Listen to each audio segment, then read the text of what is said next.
So my story is a lot different than a lot of these stories. I didn't go to college. I had no interest in college. I went to one class, and the teacher drove a POS car, and I was like, dude, I really want a Mercedes. So, like she was saying earlier, you marry your father. So I married two men. Both of them told me that I was never going to be anything, and that I was ugly and all those great things, like my father. So my third baby, I delivered him, and my husband left me at the hospital and told me to get a ride home. So I was a hairstylist at Fantastic Sam's, and I could cut 23 men's hair in 3 hours, and I got great tips. But that wasn't going to be enough for me not to be poor, because I was going to be a terrible poor woman. I would not do good on welfare. I would not do good in the bus line because I'm a mountain. So anyway, so he left me at the hospital. The baby was in ICU, and I sat there, and I remember thinking, holy cow, this is real. I already knew it was an ass, but I mean, you know, you kind of like don't really want to be a single mom with 3 kids working at Fantastic Sam's with the red tape on. So anyway, I just cried out to God, and I said, you know what, God, this is going to be a good book.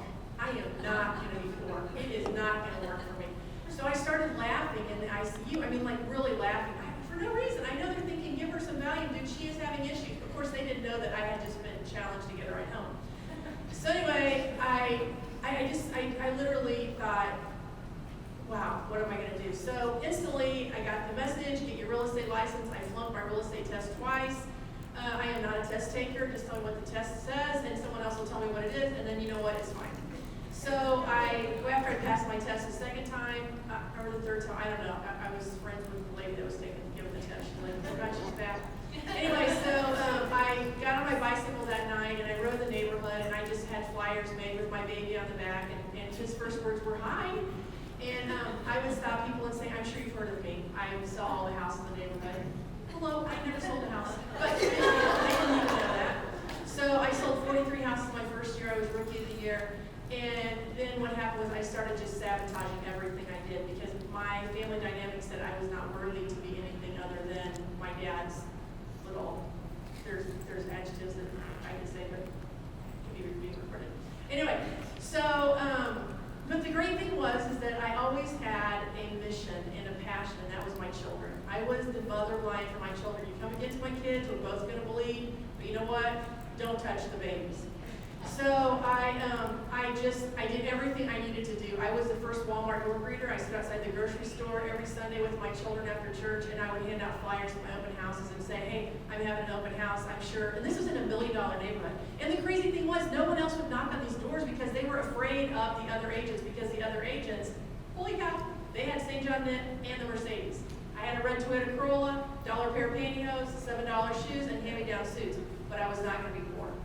So anyway, the point of that is that my children watched me. And my children, I have 3 amazing, incredible children that do not see limits. They don't understand that you're not supposed to stand outside a Walmart, or this was Publix, a grocery store and hand out flyers. They don't understand limitations. They don't understand that, you know, the power comes from the parent's mouth to say, you know what, you don't deserve anything. Because out of my mouth says, oh, no big deal. That's all. I mean, really? Okay, we can do that. And so, fast forward 2006, my husband came to me, which he left earlier, just a few minutes ago.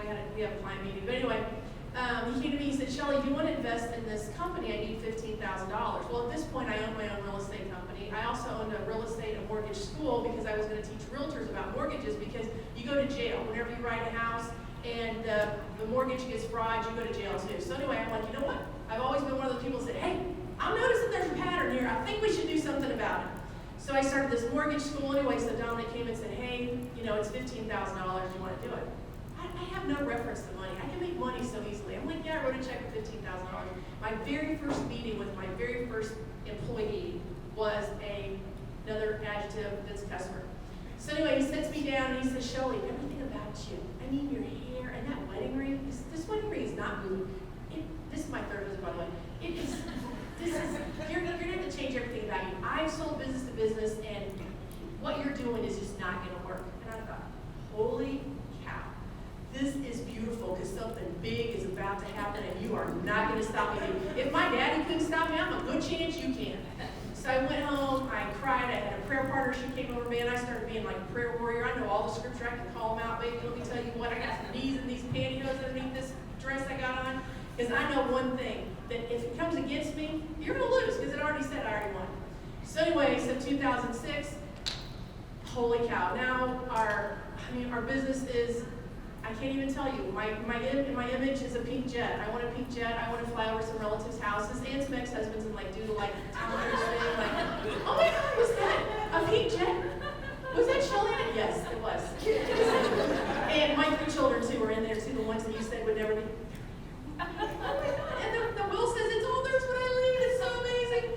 So anyway, so now, like I said, we're in 27 states. We just landed the 2nd largest healthcare system in the country. And it took me 2 years to get this guy to call me back. And when he called me back, he said, hey, I'm in Omaha, Nebraska. I said, breaking news, I got a car.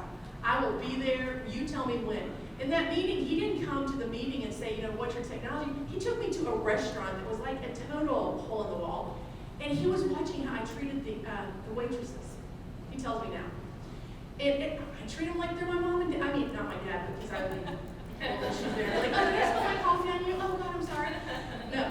But anyway, so the way you treat the community will fast forward you so fast.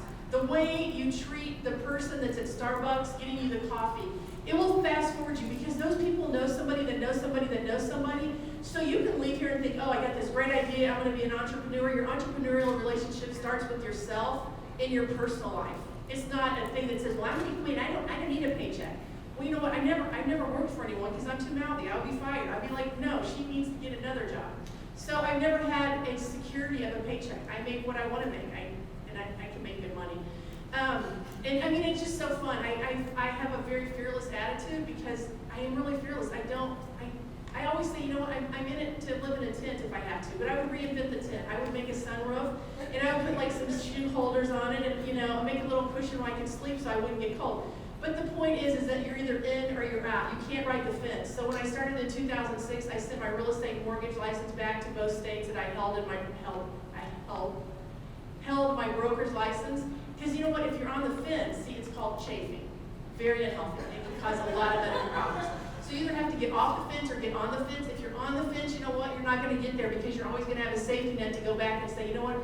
I mean, it's the tough things that I've done to build this business. I would have gone back and sold a house for $20,000. I can sell houses all day long. But no, I knew that something was so big at the end of the summer. When you take on the construction market like I've done, I'm talking the construction market. Hello, there is not many women, and if they're women, they're in the job trailer and they're organizing the job documents. That's what they do. I mean, they might have a title, but they're a token title. So here I am, this woman in the market saying, you know what? Let me just help you. We're going to start building transparently. Really? Are you kidding me? I mean, my very first meeting with a general contractor, they told me I was a minority, and I thought that was really funny. I'm like, okay. I had to go to a class. I'm like, wow, that's so funny. I mean, I'm the underdog? Okay. But I mean, and that company went on to steal all my technology. Honest to God, I just got a letter yesterday. They're trying to put a gag order on me. It ain't going to happen. Dude, write the check. You're going to bleed. I promise you. You stole it. I got the stuff. It says right here. There's no question. I already got it. You're done. And I mean, there's this huge corporation that I'm sitting across from, and I told the guy, I said, when you sent me the letter that you're patenting my technology, I said, do you know the story about David and Goliath? Because I am David and you are Goliath, and you already lost. I'm just going to tell you straight up front. And they said, when I left the room, they said, honey, we do not want David and Goliath in the marketplace. I said, write the check. Because you're going to have to write the check. Because you can't do that. See, that's called copyright infringement. You're not going to be able to do that. But the things will come against you, and you have to know that you're going to stand, and you might get the highs, and you might leave, and you might have to go do something else to try to figure out how to recompose yourself. But the deal is, at the end of the tunnel, whenever you're on that pink jet, and you do the flyover, I'm going to tell you, there's going to be a jet stream behind me, and they're going to say, I think that was a pink jet. So I probably went over my 5 minutes, but that's true. Okay, so see, we have lots of different perspectives, right? And what we want to do is really take away and I think what we're hearing here, and Junaid's going to chime in a minute, is that really it's about trial and error. And careers, I truly believe that careers are about trial and error. And the people who succeed figure out what went wrong, and they make small adjustments along the way.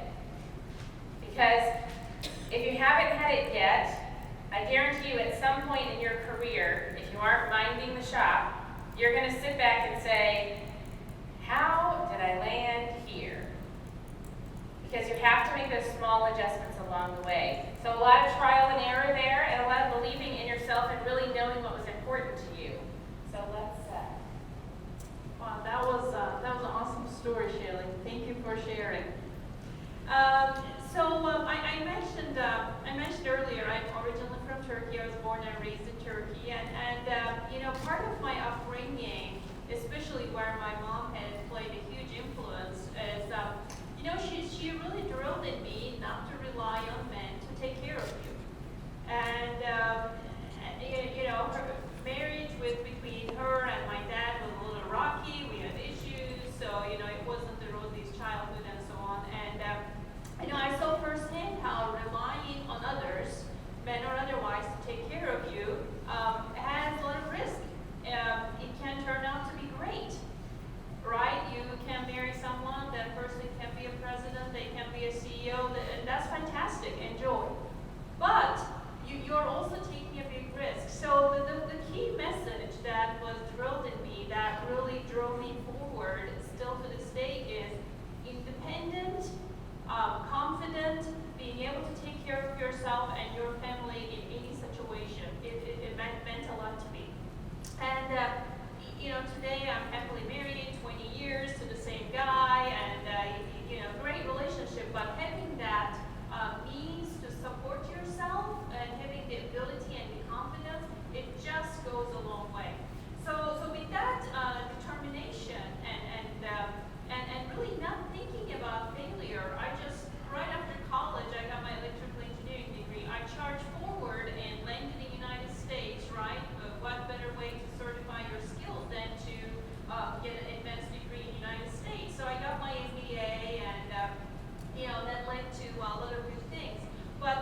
Okay, so failing fast and first. So we heard three very different perspectives around this and how you go about doing it. But I think at the root of all of it is back to this idea that you have to really know what's important to you, because to be able to make those shifts, to be able to make those choices, to be able to get off the fence, you've got to know where you're headed. You've got to understand how important that is for you. And so the tool that I would like you to really kind of take away from this segment is two things that I think that all of us need to ask ourselves every day. Some people are morning people, you can do it in the morning. Some people are better at night, do it at night, lunchtime, whatever works for you, right? But I think that you really need to ask yourself every day, back to my, what success looks like for you. Number one, who am I? Who am I? Because it's going to change. So I mentioned in the beginning that I have these 3 children, and I never expected to have children, right? So they're 7, 5, and 3 now, and I'm getting accustomed to having them around, but it took me a lot of time to say, okay, I'm going to embrace this mom thing.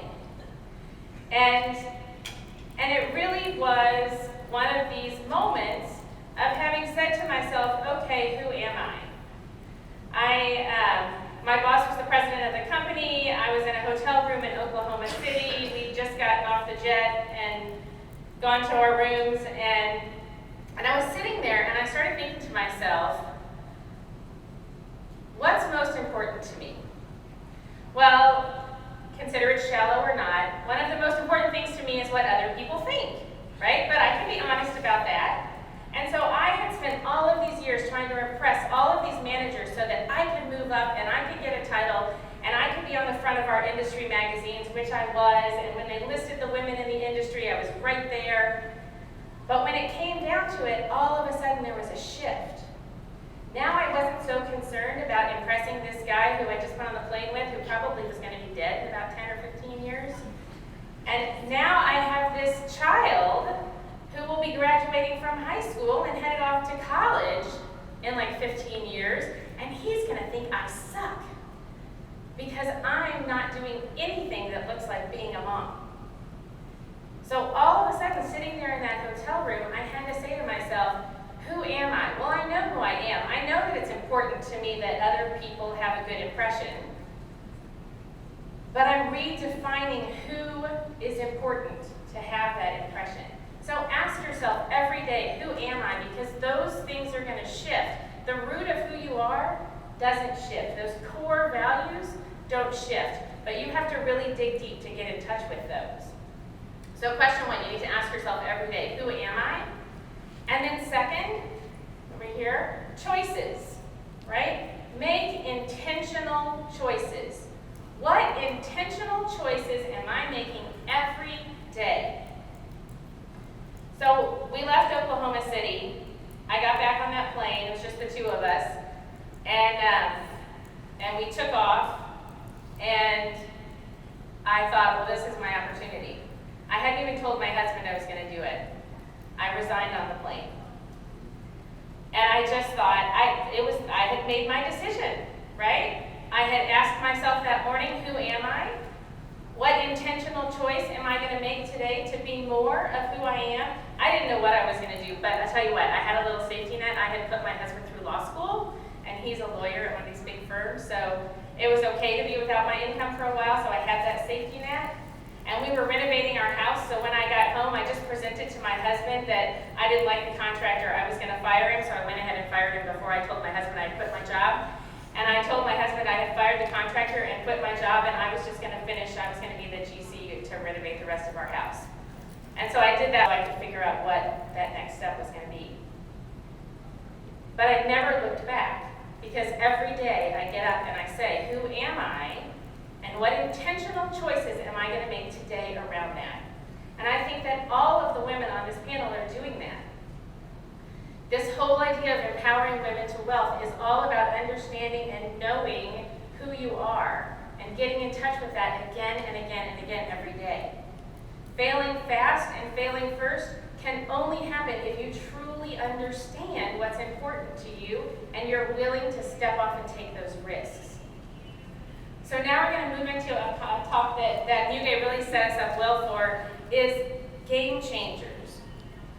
So game changers. In the book, Sheryl Sandberg, she does a lot of game-changing things. She totally switches industries when people say she can't. She goes from politics to into the IT world. What are those game-changing things that you're doing?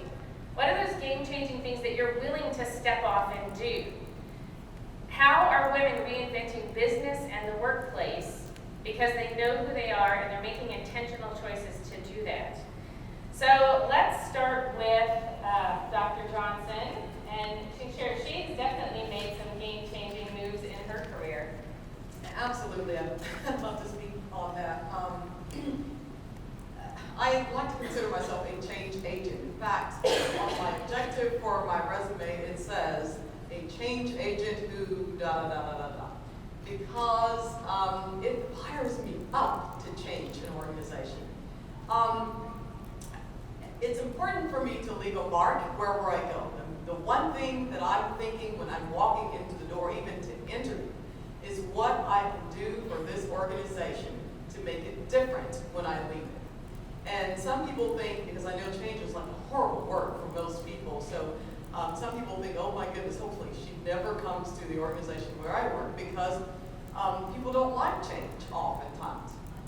And then sometimes people think you change just for the sake of changing. I don't think that's the case. I think that for a young company or a new company, change is going to happen. It's inevitable because it's in the state of change. It's a state of evolution. And for a mature company, change is almost necessary because it's perhaps met a plateau and needs to change in order to grow, or it will decline.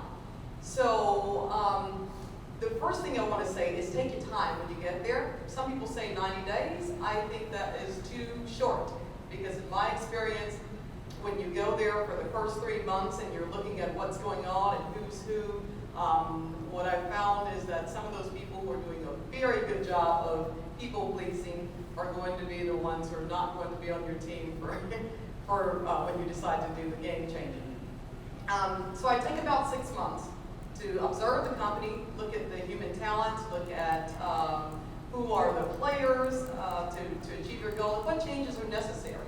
Not change just for the sake of change, but changes that are necessary. And then once you've done that, think about what's unique that you have to offer.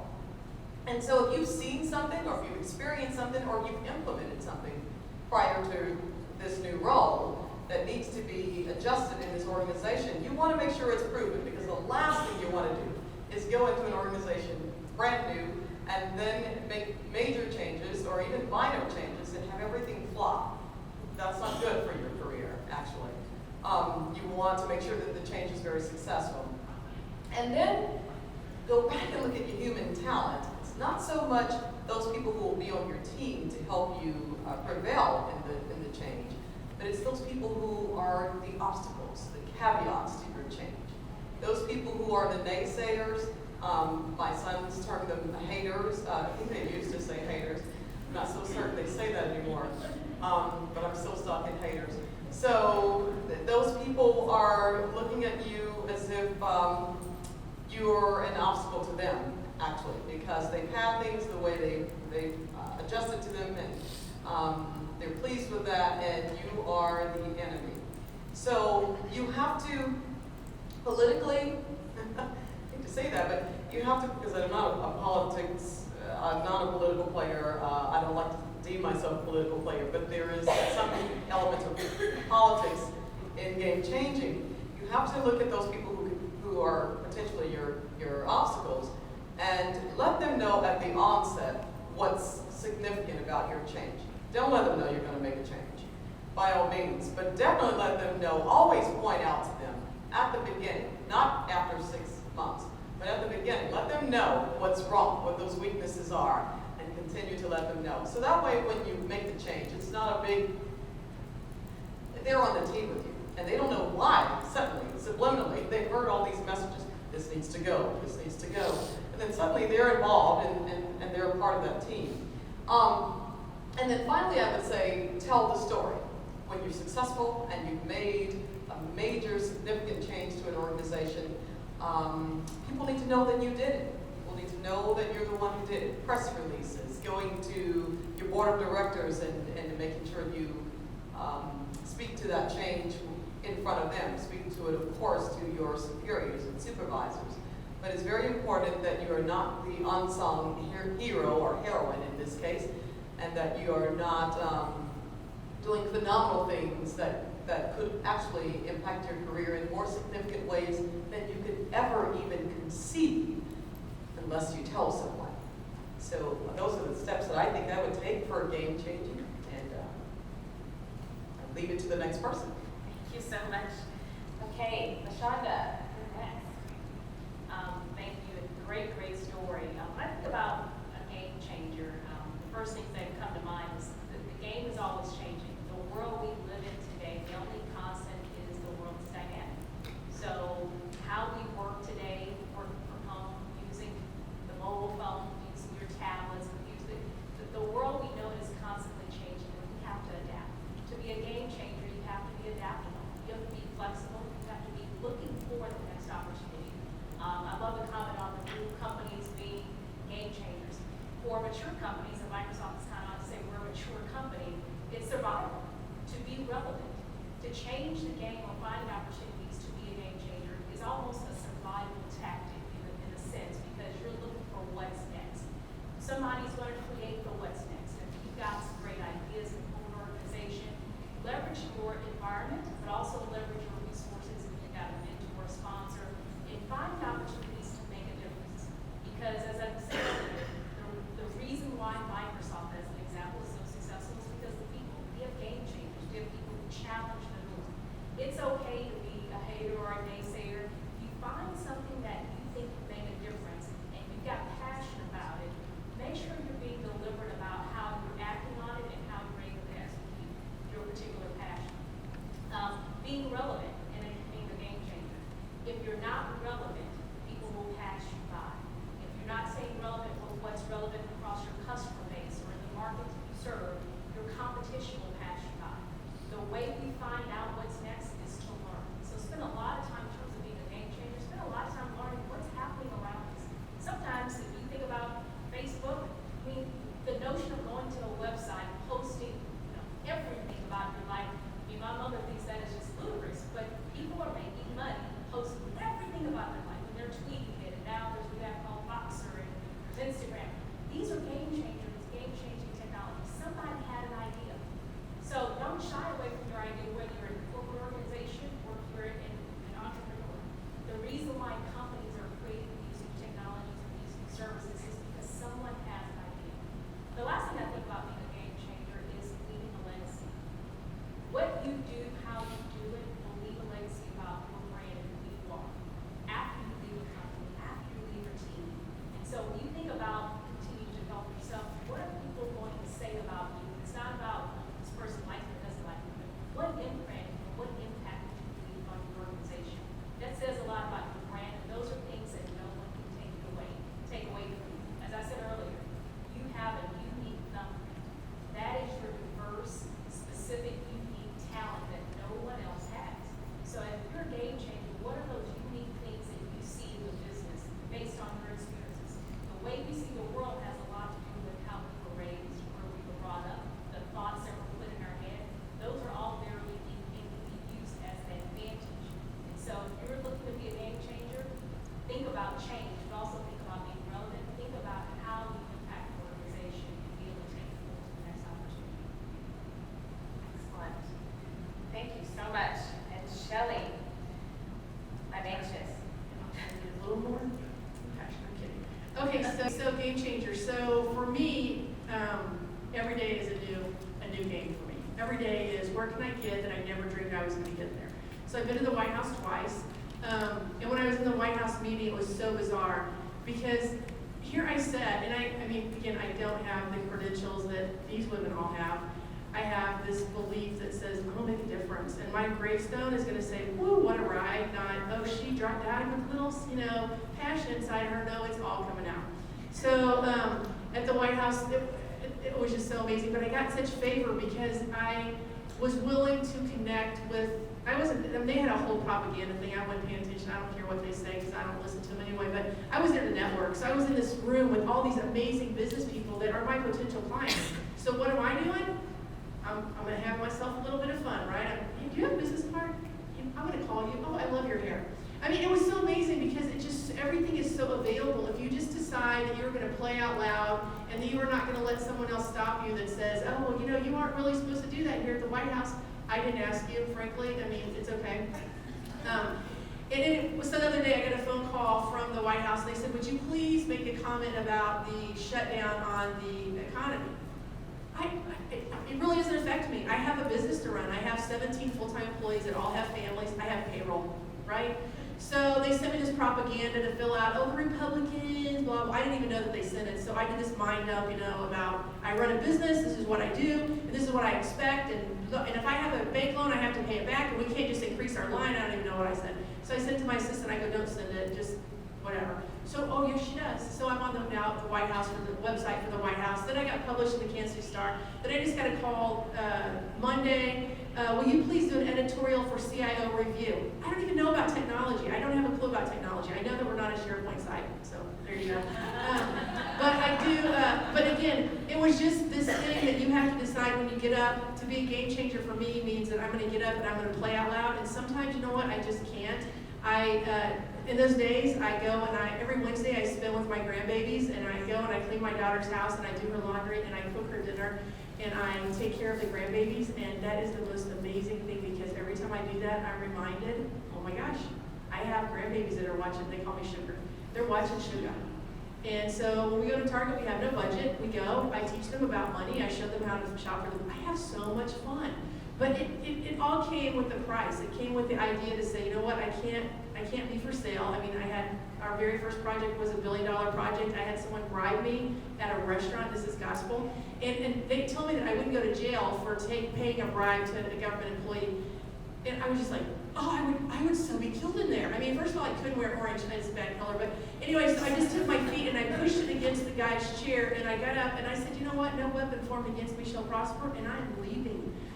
It was a very big deal. I left, I got in the car. The next day, I ran into the guy they were trying to bribe me to meet, and I landed a $1 billion project in Kansas City that is, now I'm on the GSA schedule, I have a .gov web address. Because see, you're not for sale. If you decide that someone's going to come and say, hey, I'll give you $500, there's no amount of money that will buy your integrity. And when you're known in the marketplace for having integrity, you're known in the marketplace. It is just, that's what it is. In Kansas City, most everybody knows me. I mean, not everyone likes me because I have fired people. But I'm saying, if you decide to play out loud ferociously. Another clue, whenever I had my granddaughter, I didn't know how to be a grandmother to a granddaughter, so I parted my hair on the other side that day. And so some days I get up and I part my hair on the other side because your body has kinesthetic messages that you send yourself every morning. And so that day you're going to wear purple eyeshadow. Do something totally different. Because it's what is in here that is going to change the game. It's not what's out there. So whatever it is that you have to do it and do it skip. Do something so that you can send yourself that message and say, you know what, today is going to be a day that is going to be phenomenal. And if you can't have a phenomenal day, find something that you can do that will allow you to have a phenomenal day, not in the idea of building your business or whatever it takes in that thing. I did write down a few isms. Hang on just a second. This was on the airplane yesterday. It was so much fun. I wrote, very well. Okay, I wrote, never follow the crowd. I mean, never follow the crowd. Never follow the crowd. Don't follow the crowd. No, not an option. Ask big and expect big. Yeah, ask big. When you're at the White House, I told the guy, I said, hey, first of all, you look like a Kennedy. I mean, and you are really cute.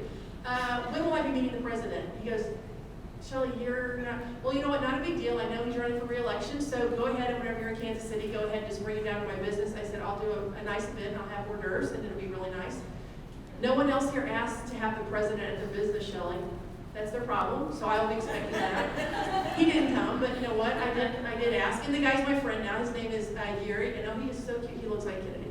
Anyway, and then, let's see. Oh, I also said create the crowd. So the same thing, never follow the crowd. You have to create your crowd. It's very lonely because if everyone else is doing whatever, then standing alone on the side of the road, sometimes you want to suck your thumb. It's just not really a lot of fun, but you still have to do that.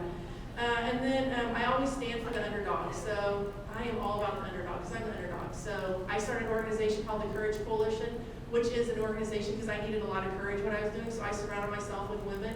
And you should hear the stories. My story is pretty phenomenal, but there's some pretty amazing stories out there of women that said, you know what, I'm going to take this stuff and brush it off my shoulders. I'm going to go ahead and I'm going to stand up and I'm going to do it anyway. So you have to do it afraid, as Joyce Meyer says, but I mean, you just keep on doing it and you fill yourself with belief. Okay, and then I wrote one more, and that was just encourage others. And I mean, that's what I'm known for. I always am encouraging. I mean, whether I don't know, whatever. I have so much fun just playing out loud. And I mean, some people get so alarmed with me because, I mean, I will come up to someone and say, you know what, I just got to tell you, I love your earrings. I'm not full of crap either. I really do. I like those earrings. But it alarms people because they're like, no one said anything nice to me today. That's what I'm all about. Because I want somebody to say nice something to me because, I mean, I got some stuff going on. You know, just say something nice. I mean, just don't always throw this stuff at me. But that's my game changer, is just the change within your mind and what you believe about yourself, and then start playing out loud, and you will attract people that, like Therese, that has spoken this. You know where I met her. This is a quick story. So I came down, they were having a minority conference, and the tables were $10,000 a piece at this conference for the airport, right? I knew I wanted to meet. Somebody didn't show up for one of their $10,000 tables. What does that mean? I have claimed it. So I take my computer and I pop open my pink computer. My husband, who's Mr. Rule Follower, he's like, Shelly, that's on our table. Did I ask you? I didn't think so. Just go on, Dominic. Go on around here. It's fine, fine. He's like, you're just going to sit there? I'm going to sit there and wait for the guy I need to meet. Yes, I am. He's got a name badge on, I'll know.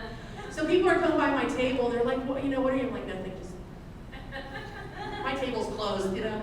So here he comes around like, excuse me, you need to come right on around here and come over here and sit down. I got you a table, a seat served right here for you. You need to come over here. I can transform this airport project. I need you to come sit down. His name was Eric, I can't remember, whatever. Anyway, so he came over and he sat down. He spent 30 minutes with me. I'm not on the airport project yet, but I guarantee you if I wanted to be, I would pick at that sign until I got myself a meeting. Then I could say, hey, let me just show you what we can do with our project. But it's those kind of things that no one else is willing to do. But anyway, Therese was one of the speakers.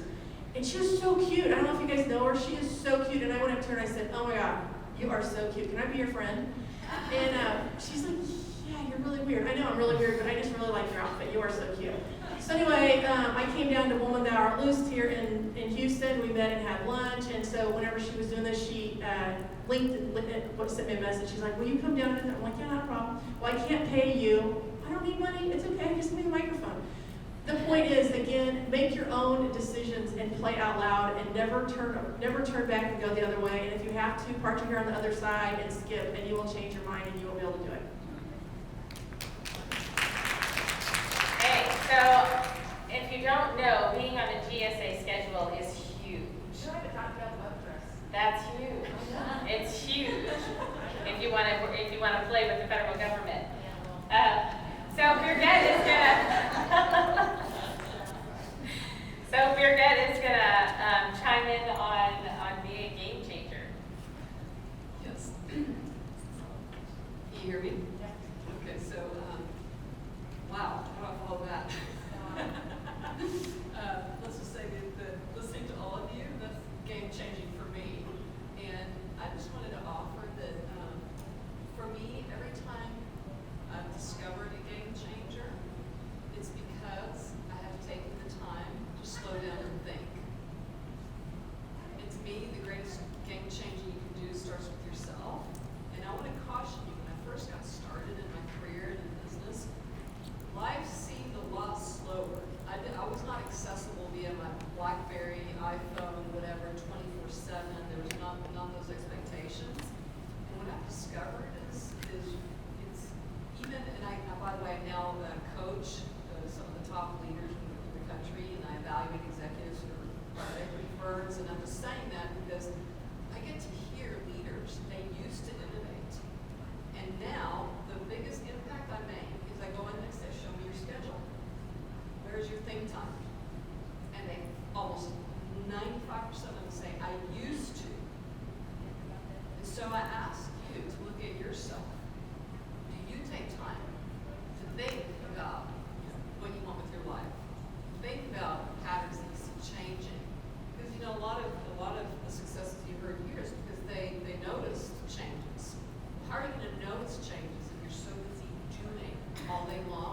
responding to, all this information coming at you.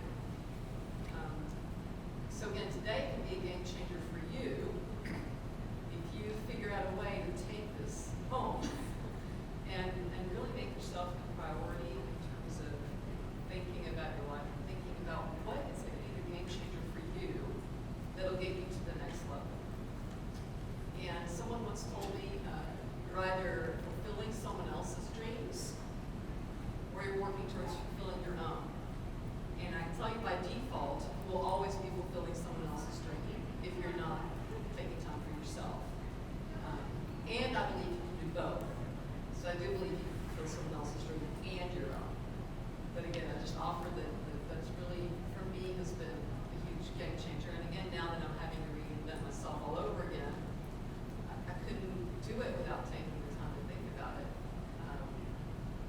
So yeah, and then if I just left time for another game changer. Okay, so since I'm back in the staffing business, I can tell you for employees, the big game changer now is LinkedIn. So if you guys are not on LinkedIn, I can tell you that employers are almost averse to, other than public companies who have to post for EEOC reasons, but they almost don't even want to post their jobs online because they get thousands of resumes and they don't have the time. And in this economy, a lot of HR and in-house recruiting positions have been cut. So the hiring manager, who's already working overtime because there's a need for an opening, is now also having to hire. They don't want to do that. So what do? They get on LinkedIn and they do what's called passively recruiting. And if you're not on LinkedIn, then you're being passed up for opportunities. So I definitely encourage you to get that done. And right now, it's close to like, the latest statistics was like 87% of people find their jobs through networking and social media. And if any of you tried online job application posting, you probably feel like you ended up in a black hole. It's almost, well, let's just say I have this report I just put out. It's called, It's Not You, it's the job search process you're using. Because people are getting depressed and wondering what's wrong with them, and it's really not you. More than likely, it's the process you're using. So it's a game changer for your career. I recommend that you make sure you're on LinkedIn. And then a caution. It used to be the old days we would tell college kids, be careful, if you want to get a tattoo that it doesn't show, because it's hard to get a job in corporate America, they take a look at that. Well, these days it's be careful of your electronic tattoo. So a lot of college kids are posting on Facebook and everywhere else, and hiring managers right now are looking at Facebook, are having you sign things that say I can look at everything about you online. And a lot of people are being passed up for jobs because of the electronic tattoo. And I hear you can remove a physical tattoo, but I hear it's, you guys know better, but I hear it's almost impossible to remove a electronic tattoo. So, Wow. Okay. So I have a question for you real quick before we move on. I have heard LinkedIn. So I'm very goal driven, and so I like to, when I hear things, I go after them. And so I had heard that on LinkedIn now, the expectation is to be one of these people that people look for and find. It has to do with how many recommendations that you have. And I heard that you want to strive for over 20 recommendations on LinkedIn. Is that true? I'm so glad you asked me that, because I actually did some research on you before I came here. And I saw you actually have a book. It's called Exceeding Expectations. Yeah, actually I have a few here. We're going to give them away at the end. There's 2 books, Exceeds Expectations and You Can't Keep Your Degree. Okay, well, that's the answer. Exceed Exceed Expectations. expectations. So here's another game changer for you. And I'll answer that question at the same time. So it used to be you apply for a job and you give the employer your references. And then, sometimes they'll call, sometimes they won't. This is what I say. Call anyone you've worked with previously, and if they're your friend, ask them now this one question. How have I exceeded your expectations? 2 things that does. Number 1, it teaches them how to communicate effectively about you, because they have to think about it. If they don't know it instantly, you need to help people create the space to think about how to market you. And that once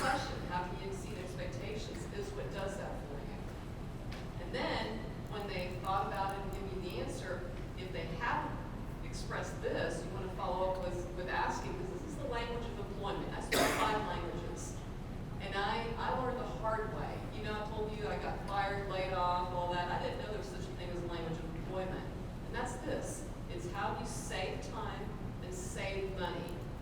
So after they tell you, hey, exceed expectations, and a lot of times they'll offer, wow, the way you improve this process saved us having to hire 2 people, or it saved us 1,000 hours. So then at the end of that, you say, well, will you do me a favor and post that on LinkedIn? Because you've actually just helped them verbalize what's really important in the language of employment and what's going to have any company that's for profit always looks at the bottom line. How do you add value in terms of time and money? And even, nonprofits, that's important that people are efficient. So that's one of the key things that you actually have on there, those words, exceeded expectations and this and that, and it's not that people just have 3 on there and it's delivered tremendous results. I'm going to bring this up just because they said at the end, if there's still time, you can do this. But the PS is, this is available because of this event, because of today. So it's not perfect. So I'm taking a risk in telling you this. But I created a Facebook page, and the company name is Hire Universe. And it's a play on word, but it's spelled H-I-R-E. And it literally just got up this morning with a report that's called 10 Reasons Why It's Not You. It's your job search process, and it's free for you guys. So you can go on the website of Hire Universe and download that report that has a lot more details about that.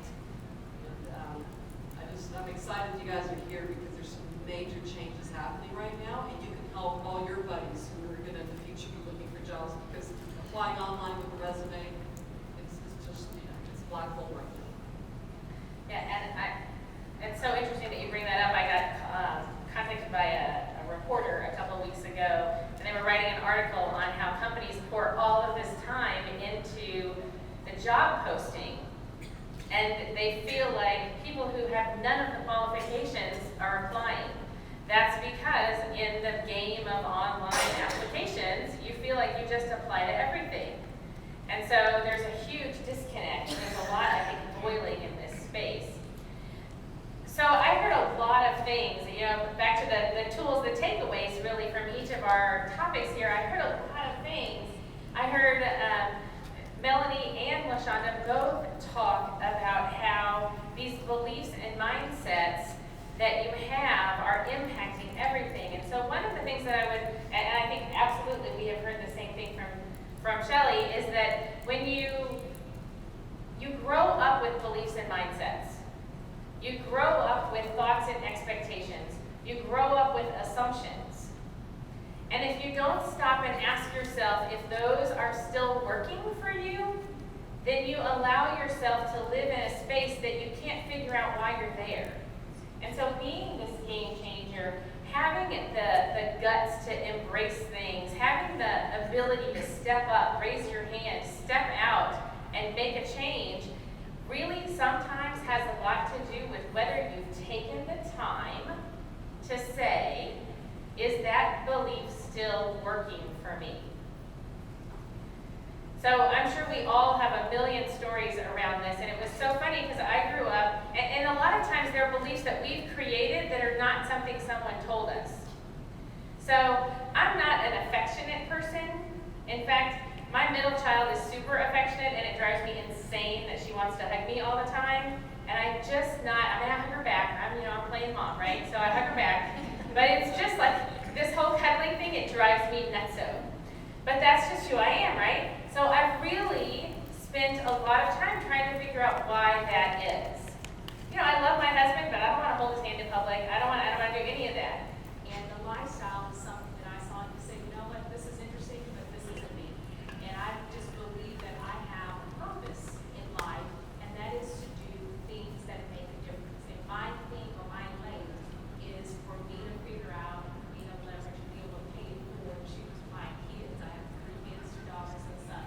And those around me. And I just believe that my purpose, my thumbprint in life is going to make a difference in those after me. So that's sort of just a personal driven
I'll say something on that. So my circle, I belong to a Vistage organization, which is a CEO organization.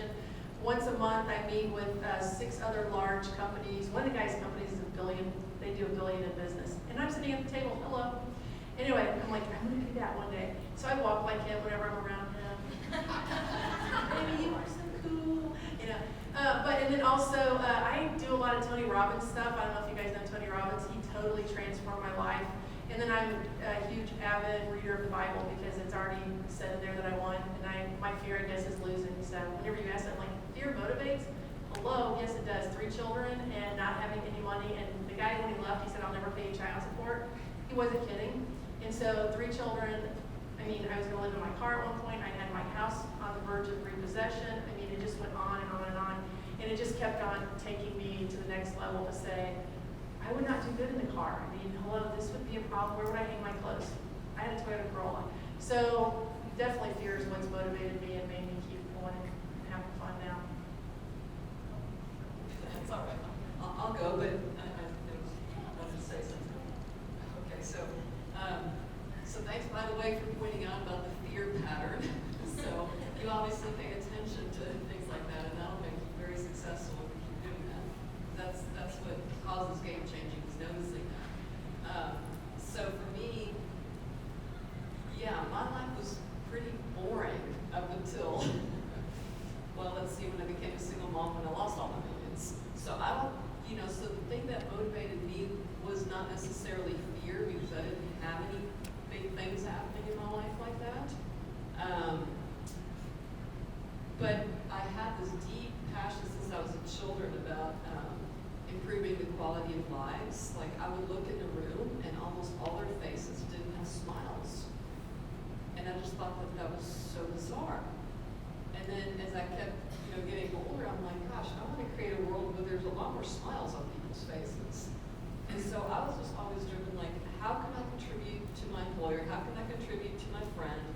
So my question that drove me to my success is, how can I, add value to you so that you have a reason to smile and not be so serious and not be so much suffering, because that's by default what we all do.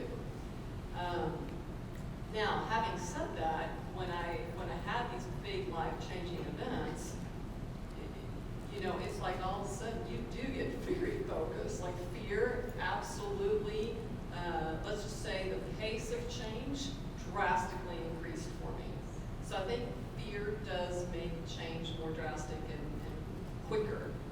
And I want to say, having a vision what your life's about and what you're doing for can also do it, even though it may not appear as drastic. And then on these circles, at first, again, I knew it was important to have who you hang out with.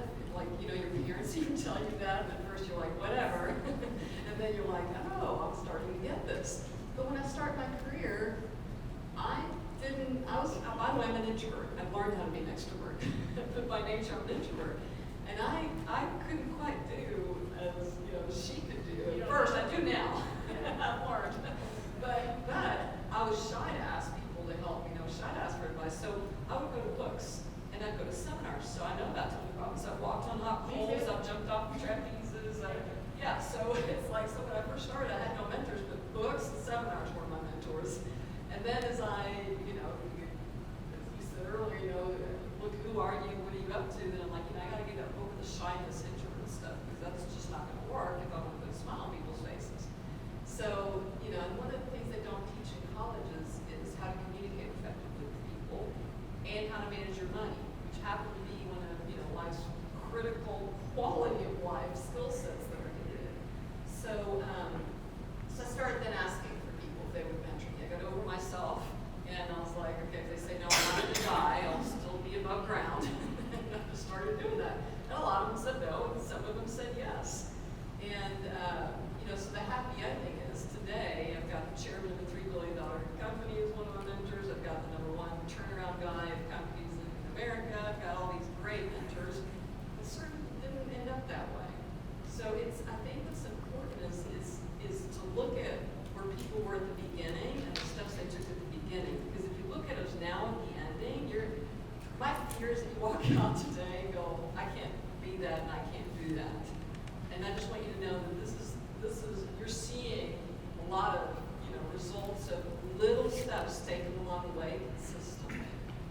And this is what I wanted to add. Your turn now. Yeah, fantastic, thank you. You're absolutely right, fear is a big motivator. Also, on the flip side, I personally enjoy the feeling of empowerment that comes with independence, knowing that I can pursue what I want to do and building my life in a way where I also don't have to be slave to a paycheck, right? First I was, because I needed to establish a base, but eventually, depending on how you set up your expectations and your life, how extravagant you want to go and what you value, I just enjoy having the freedom of being able to do what you need to do and having the means to do it if you need to go there. In terms of circles, it's just hugely important, I think, to be continuously making connections when you don't need to be even networking. I think, of course, you can call the 20 people you know when you need your next gig, your next job, but that probably is not the most enjoyable form of connecting with others because you're under pressure and you need to accomplish something fast. The continuous networking with the people who share your interests professionally, I think, makes a tremendous difference. So one group that I've been a member of for a long while that I really appreciate in Houston is Women's Energy Network of Houston. It's wenh.org is their site. They've been around for more than a decade. They bring together professionals who do a lot of different types of jobs in the energy industry where females continue to be still stars. That plus, I like to give back to the community in the field of inspiring students to education. So I teach junior achievement a couple of times a year. I volunteer at career fairs of my schools, of my kids' schools, to talk about technology, to really open up people's horizons to what else is out there. And that's a great way to connect with the parents, with the community leaders, with the businesses, and open up doors while doing something that I enjoy doing. Okay. So, first of all, the way we're going to give away the books is the first 6 people who ask questions will get the books. So, we'll let you, and I see several hands up, so we'll try to go in the order. I'll let you pick which one the order that. But I want to bring in on that because I am a huge proponent of these circles. But I honestly believe that you need to get started early. It's got to be something that you form early in your career because you don't have the time to create the relationships after that. Think back to college. The relationships that you made in college had a lot more time to give. And so you were able to really get to know people better. So I have a group of 5 women, and we have, we call ourselves our best career friends. We've had our group for over 15 years now, and they have been phenomenal resources for me as I've moved throughout my career. We're all about the same age, we're all engineers, we're all in very different industries, but there have been little things. Like one night I was with them, and I was having such a hard time because so my boss seemed to have no idea what I did. We would go to, this was when I was the president of the company, and we would go to meetings, and I would talk about our projects, and there would be this glazed look on his face. I would go into his office and talk about, the capital requirements, and he would look like he had no idea what I was talking about. And I couldn't figure it out. So I was with my friends one night, my career friends, and I was complaining about, I don't know what to do. I've tried everything. And I send him these reports every Friday, and one of my career friends, who is at ExxonMobil, says to me, "Do you think he reads his email?" And I thought, "What are you talking about?" And she said, "Well, you're sending him emails, right?" And I said, "Yes." "Do you think he reads his email?" And I thought, "Oh, I don't know." So I went back to work, and I asked my secretary to go on a mission, and she found out that he didn't know how to open attachments. So 9 months of weekly reports, and he'd never got a single one. So we sprung into action and made him a binder, and all of a sudden he had a clue. But if it wouldn't have been for a completely outside perspective, I would have had no idea to even try something new. So I really think you've got to have these outside people who can say, "Have you thought about this little thing that maybe you overlooked?" Okay. Second, so Shelley's hand Wendy Delano. And my question is for LaShonda and anyone else who wants to chime in. You mentioned about staying relevant. I was wondering if you could elaborate on that because I'm not sure I understand what you meant. Staying relevant in terms of what's happening in your organization and specifically on skills. So today, buzzwords are social media, cloud, mobility. If you're in an organization, Microsoft as an example, to stay relevant means you have to keep up with what's going on today. The world of having a computer and a room full of servers is pretty archaic for us. So staying relevant is about staying up with what's happening in the marketplace from a skill set perspective. And you have to transfer your skills from, being from an industry perspective, understanding what it takes and understanding what's most important to that particular employer or role that you might be pursuing. I've transitioned 4 different roles and moved into 4 different places that I had some familiarity with, but not necessarily as much. And to stay relevant with career progression, compensation, and where the company is going are the types of jobs that I decided to pursue, given what I thought was relevant to the industry as an organization. Okay. Hi, my name's Walt Ugaldi. So I've seen at the bookstore a lot of books on how to be a powerful woman, how to start your own business, whatnot. I have rarely seen a book that teaches a man how to be a powerful man while working for a powerful woman,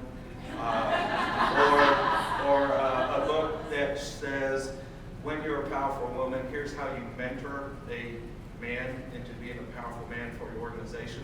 I'm interested to know how you coach either your women executives, how you coach them to coach males, or how you coach males to kind of work their way up the system and I guess not hit any trigger buttons, if you will, career-wise. I know it's kind of a touchy subject, but I work with a lot of women, and I've got daughters as well, so I think it's relevant for a lot of guys. We tend to put our hats on and go, uh-oh, it's the wife syndrome, man, she's going to get mad, so I better just go to the garage and keep my head low. Anyway, that's my question. Yeah, so, What a great problem. that is a great question and problem or challenge. You do realize there are a lot of lean-in scenarios such as this for men as well. Different groups of men have adopted this lean-in book and have lean-in circles. But for me, as far as coaching, it's no different to me it's somewhat different, but very slightly different. Very mild differences between coaching men and women who may be direct reports. What I like to do is to encourage them to know their audience. So if you have an avenue that you'd like to take or an aspiration that you seek, you have to know your audience. So some people may say, always be very abreast of the data. And you can bring them the data and they say, well, I think she snuck around and got this information, or she seems to try and usurp herself by being so data-driven or so data-oriented. So with that type of audience, you've got to summarize. So it depends on who the audience is, know how to appeal to them best, and know where your snakes are. I have to say that. In every organization, there are some snakes who are really don't want to see you succeed, basically. And you have to know where they are, and once again, know your audience and know how to appeal to them. Yeah, I was going to say, you'd be the perfect person to answer that in the corporate world. I was curious to see if you saw differences, because the question always is about man-woman. Do you think it's, but you kind of answered it, it's not necessarily just man-woman, it's what you said, is what kind of a profile are they? And I coach, men and women too, and it's interesting. Back to, in college, they don't teach us how to communicate effectively, and that's going to be one of the biggest life skills that you should develop to be promoted and do well in life. And I'm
story-driven? Are they a feeler? Are they, and it actually talks about what that means.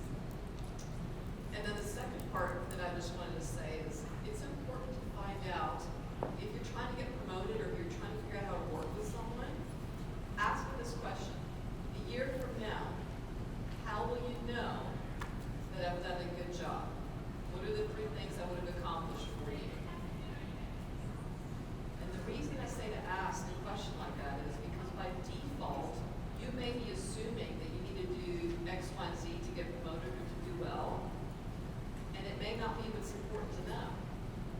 First of all. Second of all, I talked earlier that people are not taking time to think anymore. By asking them this question, you have them think about, gosh, what does matter the most to me? How can you add the most value to me in a way that, matters? So being responsible with finding out what matters to the other person that affects their career directly is really important. And understanding that there's chances are that by default, if you don't do that, they will pick whoever they like or whoever happens to be there that they view as adding value because you haven't clarified what matters to them. Because at the beginning of my career, I thought I knew what mattered to them.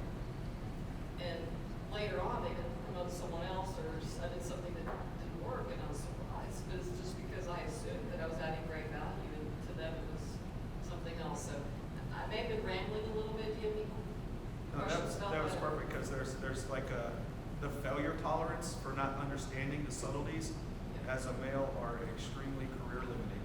And so you hit on the 5 languages of love, getting the disc profiles, understanding all that, knowing what the hot buttons are, trying to figure out immediately how to fill the value equation and proposition. And then what I've learned is right up front is just anchor that loyalty aspect to know that if there are issues up front, that it doesn't mean you're going to bail from the relationship or the person that you're going to be there and work it out. You're okay with taking constructive criticism and it doesn't damage anything. Coming back and making repair attempts, after you've had that discussion, I think goes a long way in really creating that. Okay, we're going to do a couple more questions just really quick because we want to end with another story of someone who is going to share her story. So let's get your questions. Hi, my name is Rhonda Schultz, and I'm a native of Michigan, Detroit, and I've been here in the Houston market for 7 years. Shelley, this question's for you because I can just identify with you in so many areas. I'm currently a real estate broker, previously a high school educator, 10 years. I taught about disabled and non-reading voice completely in a program that's called Read With Me in Detroit Public Schools. It was very successful.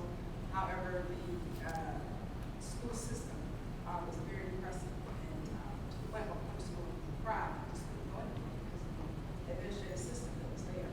So I decided to leave and relocate my family to Houston for better schools for my own son and for a change of career, that being marketing broker. My business is to sell foreclosures for the banks and the government. So I really work with the general public and that they're calling me to buy those properties. I've now found myself very depressed and miserable in the job because it's miserable and depressing. They tell me what to do, they don't put my ideas, and I just do what I tell them to do. So I'm on the fence now, I'm very chafed because I've just stepped out and and I've gotten my license to be an esthetician. My dream, my passion is to really service women who are Black confident, have a lifestyle created behind the lifestyle change that they've made, such as losing weight, facelifts, anything that they've done major to improve themselves, and they can't find themselves really catapulted to success because they have not built a new lifestyle. But I can't figure out how to really move into that as a business for myself and as an income for my family because I am a sole proprietor and I'm the person making me, and there's the money in it. Okay, girlfriend, are you ready? You can never use the word can't again. That is totally illegal. That will be a violation and a ticket. So if you got rid of the word can't, that will totally transform your life. If you decide today that you will no longer make an excuse why you can't, and that you will only have decisions about why you can, and it might take you, like when I sold real estate, it was so depressing because it was in the meantime that I didn't know if I was going to make another deal or not, and the fear would just eat me alive. So if I had to do it again, I would have relaxed in the meantime, knowing that I was gonna be expecting another project, so that I wouldn't be desperate whenever another buyer would come, because I would be like a bulldog. Whenever they were gonna buy a house, no, it was like, no, you are buying, get your checkbook out, you know? So it was the meantime conversation that I was creating with myself that was killing me, which is probably what's happening with you. And I just have actually recovered from this. I have had, whenever he was talking about gentlemen, I want to hire him, because I only have men that work for me, and they challenge me every single freaking day of my position, including my husband who works for me. I mean, he's the senior vice president. I'm the CEO. It is my vision. It is my goal. It is my direction of the company. While they advise me, they are always, it seems like they just always want to, I feel like they want to undermine me, and I'm sure it's from my father and all that stuff. It's just sick stuff. But I spent about a month being defeated, and I could not, just recently. And I mean, I just landed $1 billion worth of work a year. I mean, it wasn't money that was going to buy my freedom. So I actually talked to my husband about it, which I had always been on my own little island having my conversations with myself, and they were so good. Oh my God, they were so good. I had the best pity parties. And then at one point in my life, I would drink to get out of the pity party. I mean, I did everything to avoid those pity parties because they were so lonely and scary. So it is a freedom I just experienced. And all I can tell you is that you have to decide you're going to transform your thinking. And that goes back again to part your hair on the other side. Make new friends, because you really don't have any friends right now, because if you're in the gutter, that's other people are in the gutter too, and they want to keep you there. So no longer friends. You have to break into that to me. You're going to be able to stand up and just say, you know what, I made it through there, and you're going to help somebody else. So we are almost out of time. So this woman with the city of Houston, stand up or come on up here. So I must tell you all, anybody else in the waste industry in here? Anybody else in the, no? You won't believe it, but Houston is actually where all the trash companies are. Did you know that? It's the worldwide headquarters of trash. The largest, two of the largest 3 companies are here in Houston, and the third one left and moved to Arizona when they were bought by somebody else, but they were started here. And so it's such an odd thing, because there are so few women in the industry that Maria and I are probably like, we could probably fool our friends, and we would be able to make 2 hands of women in the waste industry. And so it's such an honor for me to be able to introduce Maria Rios. Maria started a waste company 15 years ago, I believe, and she is, I believe, the only Hispanic, Unfortunately, no minority women on waste removal in the country. Yeah, and she was recently honored at the White House. Forbes just named her one of the top entrepreneurial women in the country. And so we want to end with Maria's story of a vision and creating something and really leaning in to her own career. Well, thank you so much. Well, I'm Maria Rios, President and CEO for Nation Waste. Like you said, the first minority women on waste removal owner in the country. Is a male-dominated industry. Nation Waste is a fully certified waste removal company and recycling. We have a full range of compactors, front loaders, roll-off, and portable toilets. Unusual for a woman-owned business. We provide services to small business owners, the Fortune 500 companies, and government contracts. Recently, Nation Waste was awarded a multi-million-dollar contract for the city of Houston. So I'm so happy and thrilled receiving that award as well. We are, like I said, the first female minority women-owned business in the country. When I was attending to college, I was working full-time for a waste removal company, a national one. So I found my passion in the waste removal industry. Upon graduating from college, I set up my business plan and applied for 2 loans. Those loans were granted. I bought 2 trucks and equipment. And those trucks are not just any truck. They have special equipment. They cost from $170 to $280 a piece. So now, Nation Waste, 1 truck at a time, 1 contract at a time. We are the largest minority women on waste removal in the country. I'm so proud to be here today and share my story with you. I came here when I was 13 years old from El Salvador, and because of a civil war. job was to go to school and help my parents. I got married real young. I have 3 children, and I continued going to school. Took 10 years to finish my degree. I finished it. I decided to create a business that I can provide quality service, and which I'm doing that, and have grown to the point to where we're going to, we already have another location in Austin and duplicating that into Dallas, San Antonio. And when I met Warren Buffett, he gave me that idea, why not nationwide? So why not? Recently, I received many awards, which I'm bringing awards from all over the country to us, to Houston. So I love the city. Houston is the great city that I call my house. I feel Houstonian. I've been here since 13, so I'm so happy. I work hard and with integrity, and I deliver what I promise. I don't over promise anything if I cannot fulfill. I see so many faces that I recognize. I love to not just getting contracts, getting awards, but I love to share, with my community. And I serve on different boards, including the Greater Houston Women's Chambers of Commerce.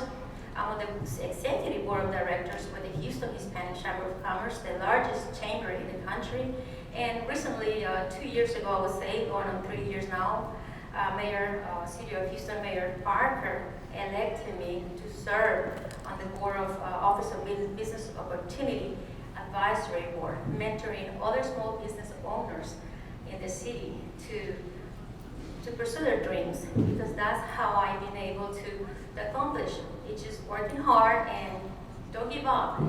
It's not easy, but it can be done. I have combined my professional life. I have a great husband who supports me in my ideals, and I have 3 children who appreciate our efforts. And I'm so thrilled to be here today and share my story with you. And with that, thank you so much. Thank you, Maria. Thank you. So I think the big thing we want to challenge you to walk away with, not only the different tools that we talked about in each of the topic areas, but this whole concept of leaning in. And I've said this before in other spaces, but sometimes we feel like we lean in so far that we're kind of laying flat on our face and we don't know how to get up.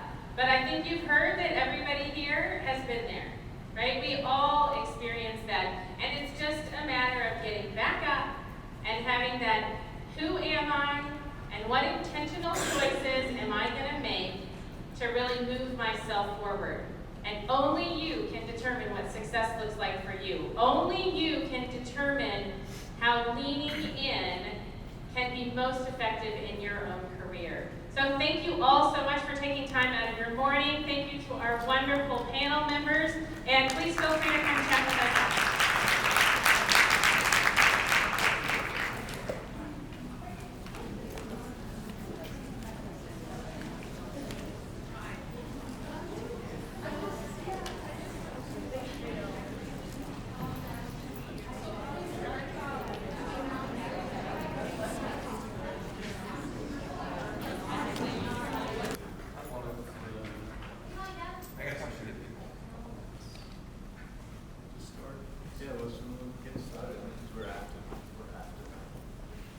Send some more.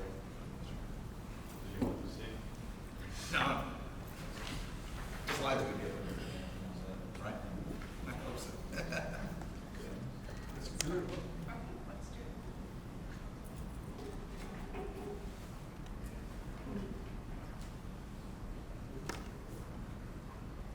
Make sure this is working. Great. Welcome, Tech Street Houston. I'm Robin Mansour. I'm Director of Marketing and Planning for Health Connect, the region's health information network. And I'm privileged to serve as the moderator for our remarkable panel today. The title of our presentation, the panel discussion today, is Driving Houston's Healthcare Highway. Many of you, or those of you who might have questioned that, wonder, well, what do highways have to do with healthcare? If you've ever had to jump in your car and drive across Houston to pick up a copy of your medical record or your MRI scan, perhaps you would know then what highways have to do with healthcare. But of course, that's not what we meant. Health Connect is building in collaboration with a lot of really wonderful providers as a super information highway, if you will, along which information can be carried so that you do not, about your medical records in their various forms, so that you don't have to jump in your car and drive across town to take it to your doctor.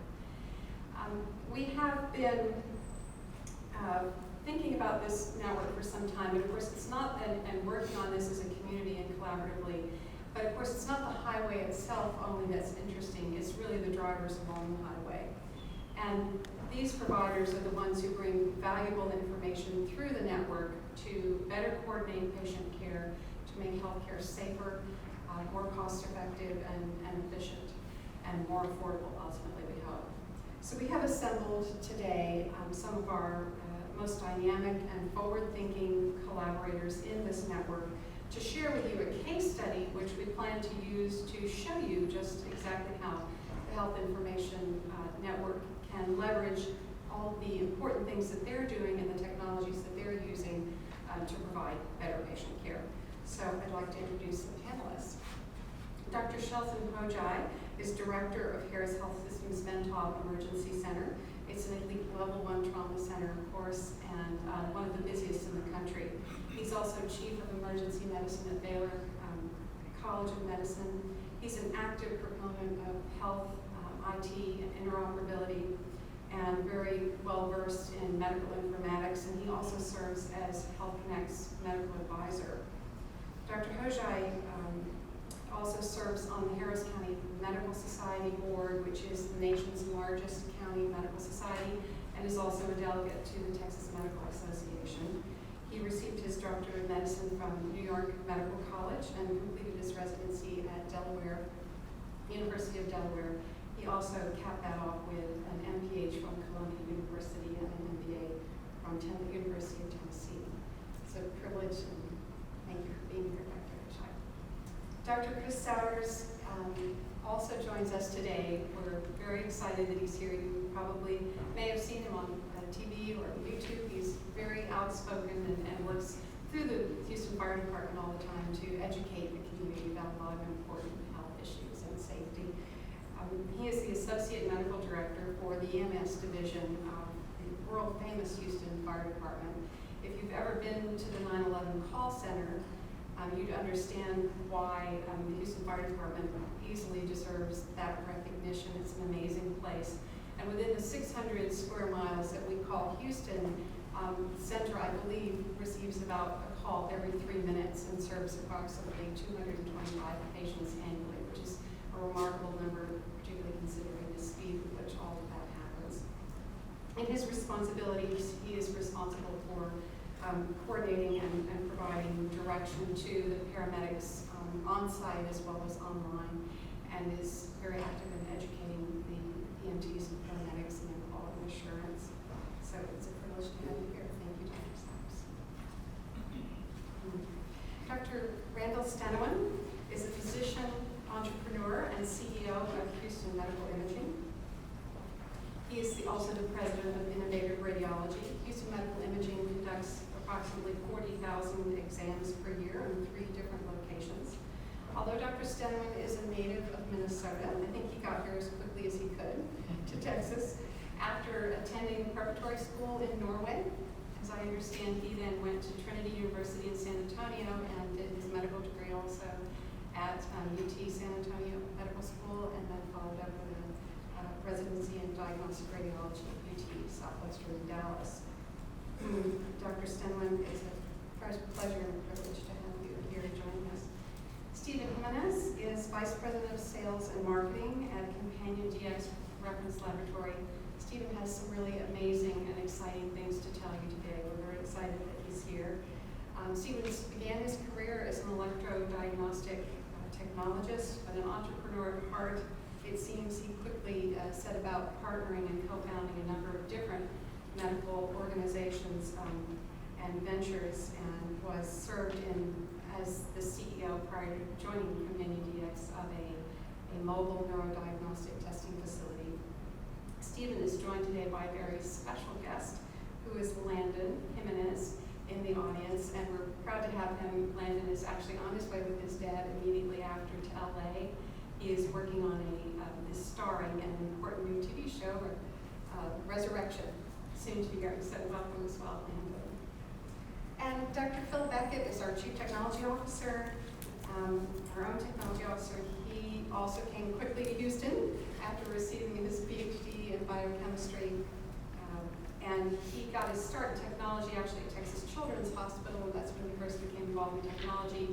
Also went out to work on a startup health IT organization, and then joined Baylor College of Medicine as the Executive Director for Commercial Solutions. Dr. Beckett joined us in 2012. Welcome again to all of our panelists. Our format today is a hybrid panel discussion in which each of our presenters will make a brief presentation. Then I'll follow up with one question for the individual presenter, and then we're going to open it to the audience for questions. This is give you an opportunity to jump in immediately, and it's a fast pace today. The spirit of the conference is creativity and innovation, so we are encouraging extreme audience participation. And we're presenting you with a few of the applications for the Health Information Network, but we're hoping that we might hear some new ideas from the audience. So with that, I'm happy and pleased to present to you Dr. Hojai and Dr. Sowers.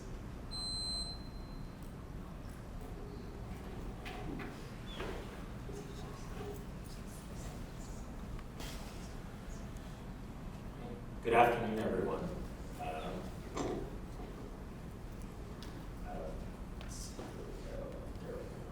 We got this right. This is a technology conference.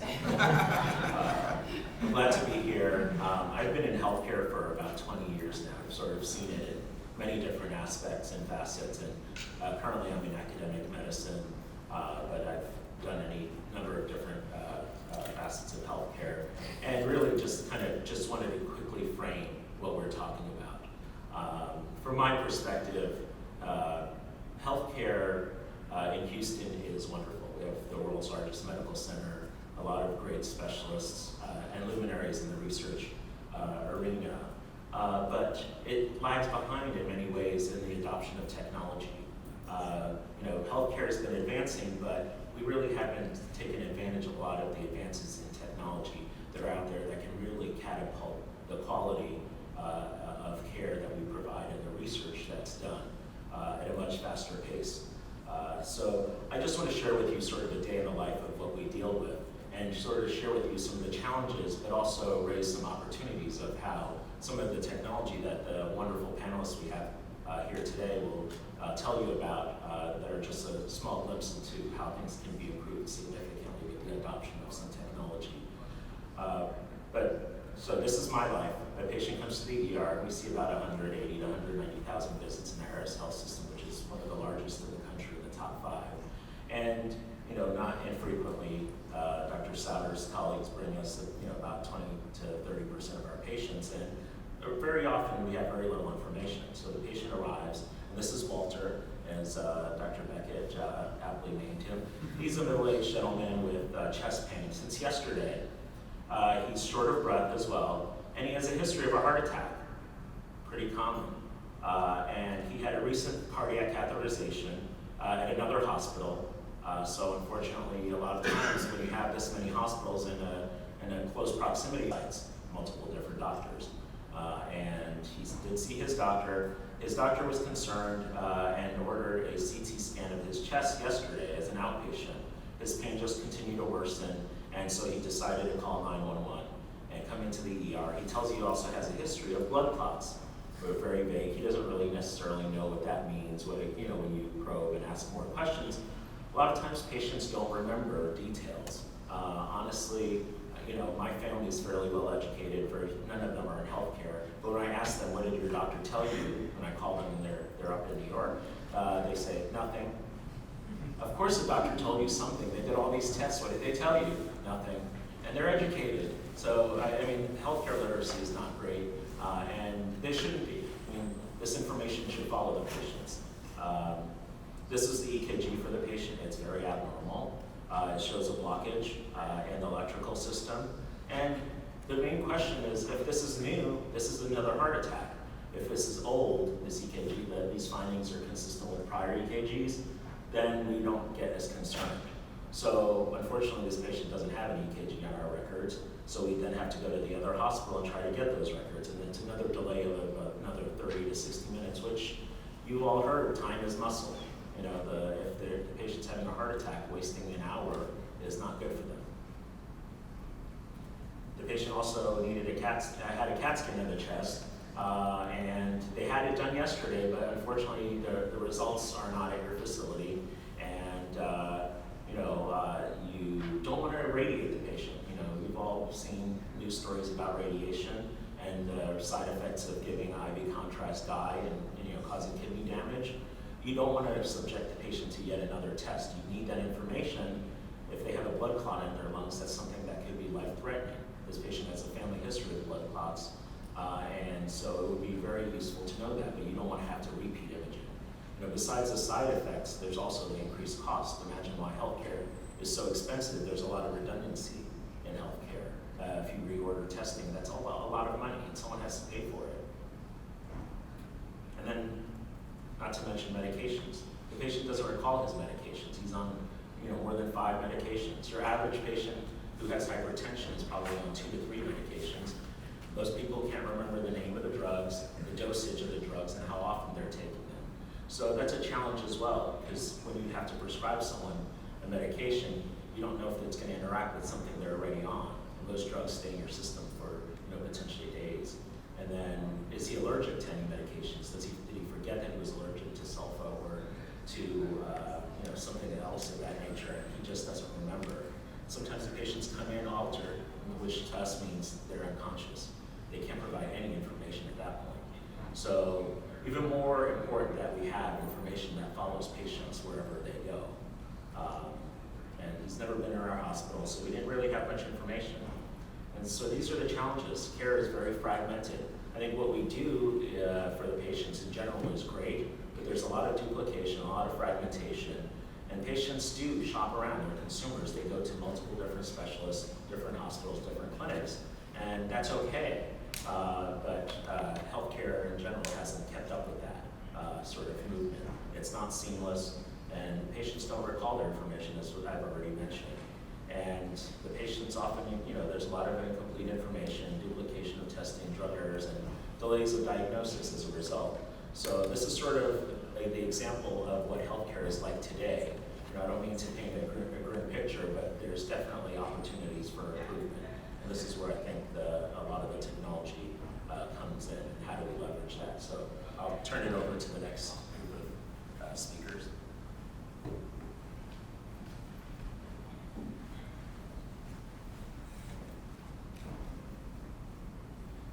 Hello. So I'm going to discuss, the unique challenges the fire department has, and then what technology we do utilize now, some of the technology we utilize now to help the hospitals do their job better. And so, we're awake 24 hours a day, and we're waiting for you to call 911. And so you call 911, we show up. Frequently, you're in the middle of some sort of health crisis, and you're generally not the best historian as to exactly what is going on with you, what history you have, what drugs you have, what allergies you do have. And we don't have a way, people don't carry around their medical records typically, so we don't have a way to know that information if you're not able to give it to us. And so some sort of, integration with an online service or, Health Connect would be useful. We're in chaotic environments, we're on the side of the road, we're in a house, we're in the mall, or wherever, and so any technology that we need to utilize generally needs to be sort of self-powered, has to be highly mobile, can't be anything that would drag us down. We have to carry enough stuff, we have to carry everything with us as it is, stretcher, oxygen, medical equipment, backboards, and stuff like that. So we have some unique challenges in the field doing that. But in this patient that we're talking about, what typically would happen is, we're responsible for the initial evaluation of that patient. And that would be, physical exam, vital signs, a cardiac evaluation, which would be a 12-lead EKG. We would do the initial stabilization, consistent with our protocols, and then do the transport to the hospital. Sort of during and after the transport to the hospital, we're responsible for doing some documentation. And Dr. Hojak can speak later to the usefulness of this documentation or not at the hospital level and at the specialist level. But there are things that we see and need to document that will be resolved either by our treatment or just spontaneously resolved by the time the specialists at the hospital would be seeing them. And so our documentation of those incidents can be terribly useful for patient care. And so discussing the 12-lead EKG, we have a mobile battery-powered device which does the cardiac evaluation. It has a cellular modem, and when we do the 12-lead EKG, we can send that information from the LifePak 12 device through the company's servers, and it can go over into the hospital environment. And so if we have something that looks like a myocardial infarction or a heart attack, we can pre-alert the hospital that we are on our way with this patient, and then they judge based upon the 12-lead sort of how they want to respond to that. So while we're driving, they're prepping and getting ready for the patient. We don't want to show up and have that be the first time the hospital knows they're coming. And that shows up, it's a little hard to see, but this is sort of real stuff. This shows up on a program they run in their computers, and then they can pull it up and see the 12-lead at the hospital level. And Dr. Hojak can discuss this, but it has the capability then to allow transmission of that 12-lead to anyone else in the hospital. So from the ER doc to the cardiologist, to anyone that would find that useful in taking care of the patient.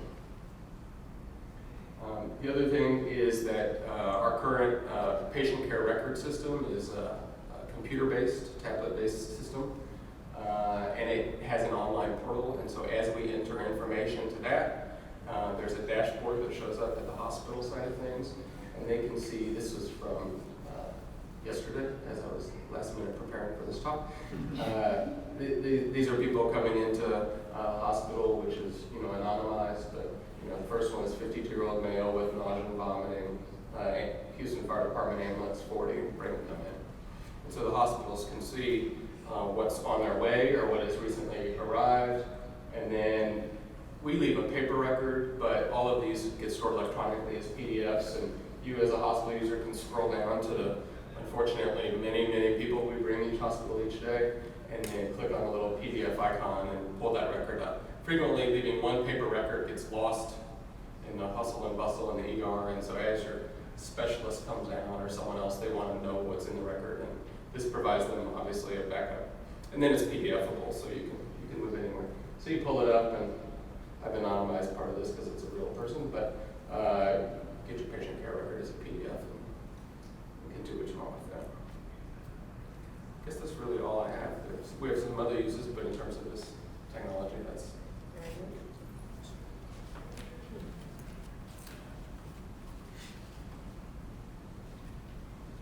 Thank you, Dr. Hojai and Dr. Sowers.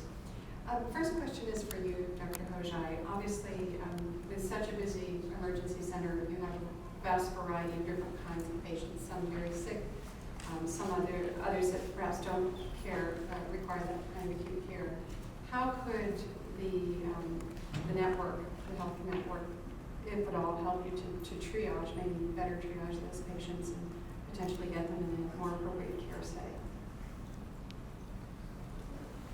Again, triage is not a great science. It was developed during the times of war when you had limited resources and you had to sort of sort who was the sickest, and we used triage called emergency severity index. And having more information actually gives you a better idea of which triage category to put patients in.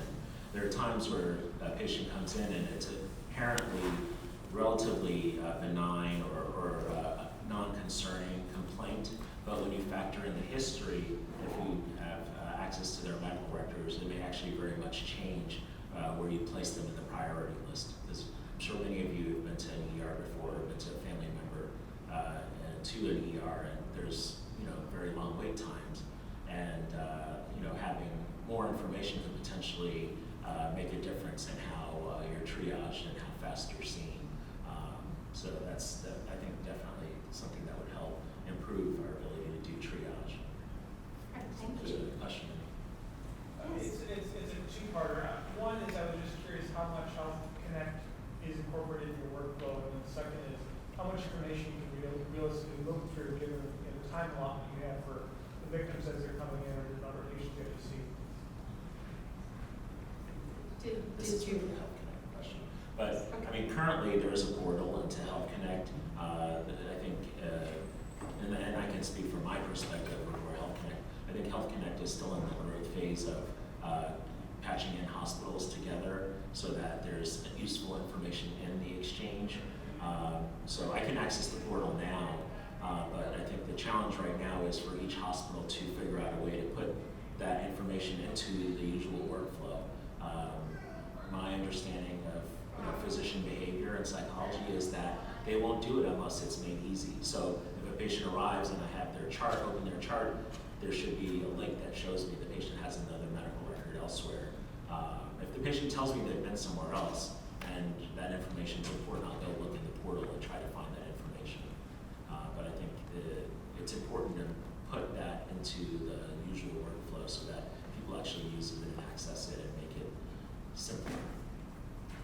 And if I could respond quickly to that as well, you bring up a great point, and that ability to filter data and making sure that, you know, if the physician is interested in the EKG, it's one click to get to that. You don't have to dig through pages of documentation because that's not going to happen. So, yeah, the onus on Health Connect is we get discrete data from sources to be able to categorize that so it's easily discoverable in real time. Thank you. Very relevant question. Next question for you, Dr. Souders. Very related, I think, to the first.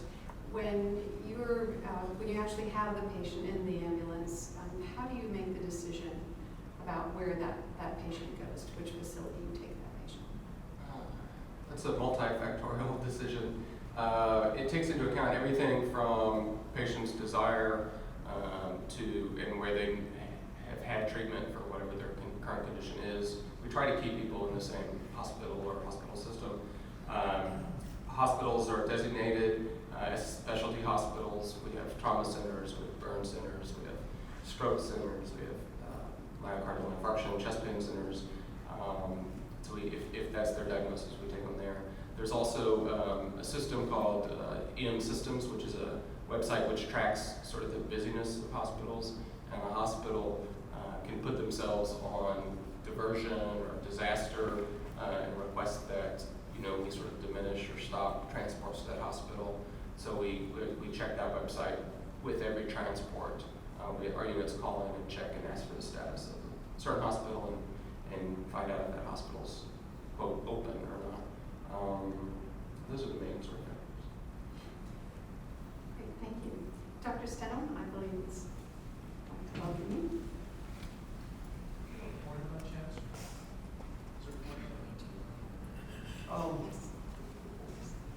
I'm going to go fairly quickly, and I apologize. These slides are somewhat busy, but I'll try to keep my comments, relatively succinct. The real key to this issue, and it was brought up earlier, is the fact that we need to penetrate enough hospitals, enough imaging centers, enough physician offices so that if the doctor's looking for a record, he's going to be able to find it. And so there's going to, at some point, be a critical mass. And I want to talk about my facility. I mean, I'm actually a relatively small facility. We do 40,000 exams a year at my facility. Through my group using the teleradiology model, we read about 120,000 exams a year. My radiologists, there's 14 of us. Well, that sounds like a lot of exams, but that's probably 2% of the exams done in Houston. There are approximately 60 imaging centers in Houston. I'm not aware of any of them being connected to anyone. I'm not aware of anyone having, really modern web-based interfaces for doctors or patients. And the reality is that in healthcare, as we're spending less and less money, most of these imaging centers can't afford the capital investment. So I've made the capital investment, and I've made it with the idea that we are moving into a new paradigm.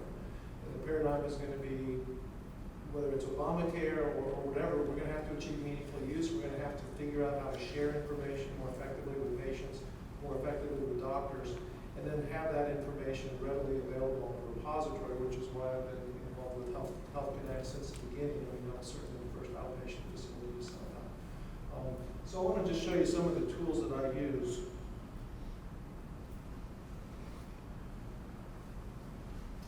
We just completed a project with CareStream, which is used to be Kodak, formerly Kodak, and we've developed with them a teleradiology model. And the really cool thing about the teleradiology model is all of a sudden, I read for 35 centers. I'm going to show you a slide here. So we've got 35 remote imaging facilities. And by using the teleradiology model, we're able to allow these facilities to send us images. We can give the report. And at the same time, while we're storing the images within our network, we can share those images. We can share those images with Health Connect. We can share those images with the physician in terms of ViewMotion, and I'm going to go through those individually. Or we can share images with the patients. And so by using a teleradiology model for my practice, I'm going to be able to engage different centers in Houston and hopefully get them on board because they do not have the infrastructure or the capability of doing that. Whether we read them or the radiologists read them, it's a good point, but all of a sudden we have a way to turn 120,000 exams into 1 million exams a year. If you can tie 1 million exams a year with a lot of the large imaging centers in Houston, all of a sudden you're going to eventually approach that critical mass where people are going to say, hey, we need to check Health Connect and see if this information is there. Why is it important? Duplicate exams, unnecessary radiation, saving gas. I mean, just having to drive down and pick up your CD, which is what everybody's doing right now, is a tremendous waste of time and resources and money. I'm going to skip this, and we're going to talk a little bit about the different models the different options we have for our physicians to. Let's see, is this going to return?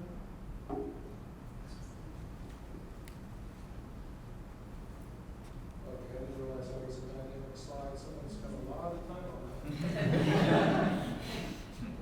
Our time is short, so I'm going to switch to. But here you can see we've got Greater Houston Health Connect. All of our patient studies are being sent, links are being sent to Greater Houston Health Connect. Those links, which would include reports, also include dynamic links to images. So with patient consent, our doctors are already able to look at reports and launch those images within the context of their EMR. Well, we got lots of errors. Okay, ViewMotion. ViewMotion is the model which we use to share images with our doctors. And the nice thing about ViewMotion is that ViewMotion gives a web-based HTML5 interface. You can look at it on your PC, you can look at it on your Mac, you can look at it on your iPhone. Last night I got a call at 7 o'clock. Someone wanted to know what were the results of his venous Doppler ultrasound, so I looked up the case on my phone, and I said, the venous Doppler was negative. He said, thank you very much. So I didn't have to get up for dinner. By having a neutral way of looking at images, you're not locking a patient, a physician or a patient down to a certain browser, a certain computer, a certain interface. And that saves time. It does save money. With ViewMotion, we've got the ability to link in with MyPacs, or we can link in with Health Connect, and that's one of the things we've discussed, is by using a simple web-based interface, you can share images across platforms. You can connect to someone else's fax machine or someone else's computer system, and you use Health Connect to basically search out those patients and determine permissions, make sure that HIPAA rights are not violated, and ultimately get the report and the film to the doctor. It's HTML5 technology. One of the things I've been frustrated with is that most physicians are not particularly tech savvy, but they're still using Internet Explorer 6 at some of the institutions here in town, which is not compatible with HTML5. So I spend more time on the phone with my colleagues telling them, well, we have this great opportunity to look at images, and no, it's not going to work because we need to push on Google Chrome or Internet Explorer to get the cooperation of their IT department to come in and set them up. I mean, it's a 15-second setup. You guys know how to do this stuff. But doctors are really, I mean, we're out of touch. I mean, we are not up to date. We don't have time to focus on the infrastructure. We just want it to be easy. I'm going to skip this here. When the doctor logs on to ViewMotion, basically they can see a list of patients. And we, based upon permissions, they're going to be able to see their own patients. And so it's a very simple interface. They can pick a particular patient. These are not real patients, so we're not violating any HIPAA laws. And this is the interface that they see. So they can see this is an MRI of the abdomen. You can see the axial image, the coronal image. You can see all of the old studies on the left column, and you can see the report here. You can print the report, you can email the report, but all of a sudden you've got an interface, and doctors love this. You've got an interface that's giving them all the information that they need. The access through Health Connect is a simple link. So It's really powerful, and for the first time, I'm getting doctors using this system, so the doctors actually like it once you get them to install Google Chrome or Safari or whatever it takes. It's a pretty sophisticated browser. This is a current CT scan. This is an old CT scan. It's all server-based, so they can actually synchronize the images. So you can compare one study to the next without having to select images back and forth.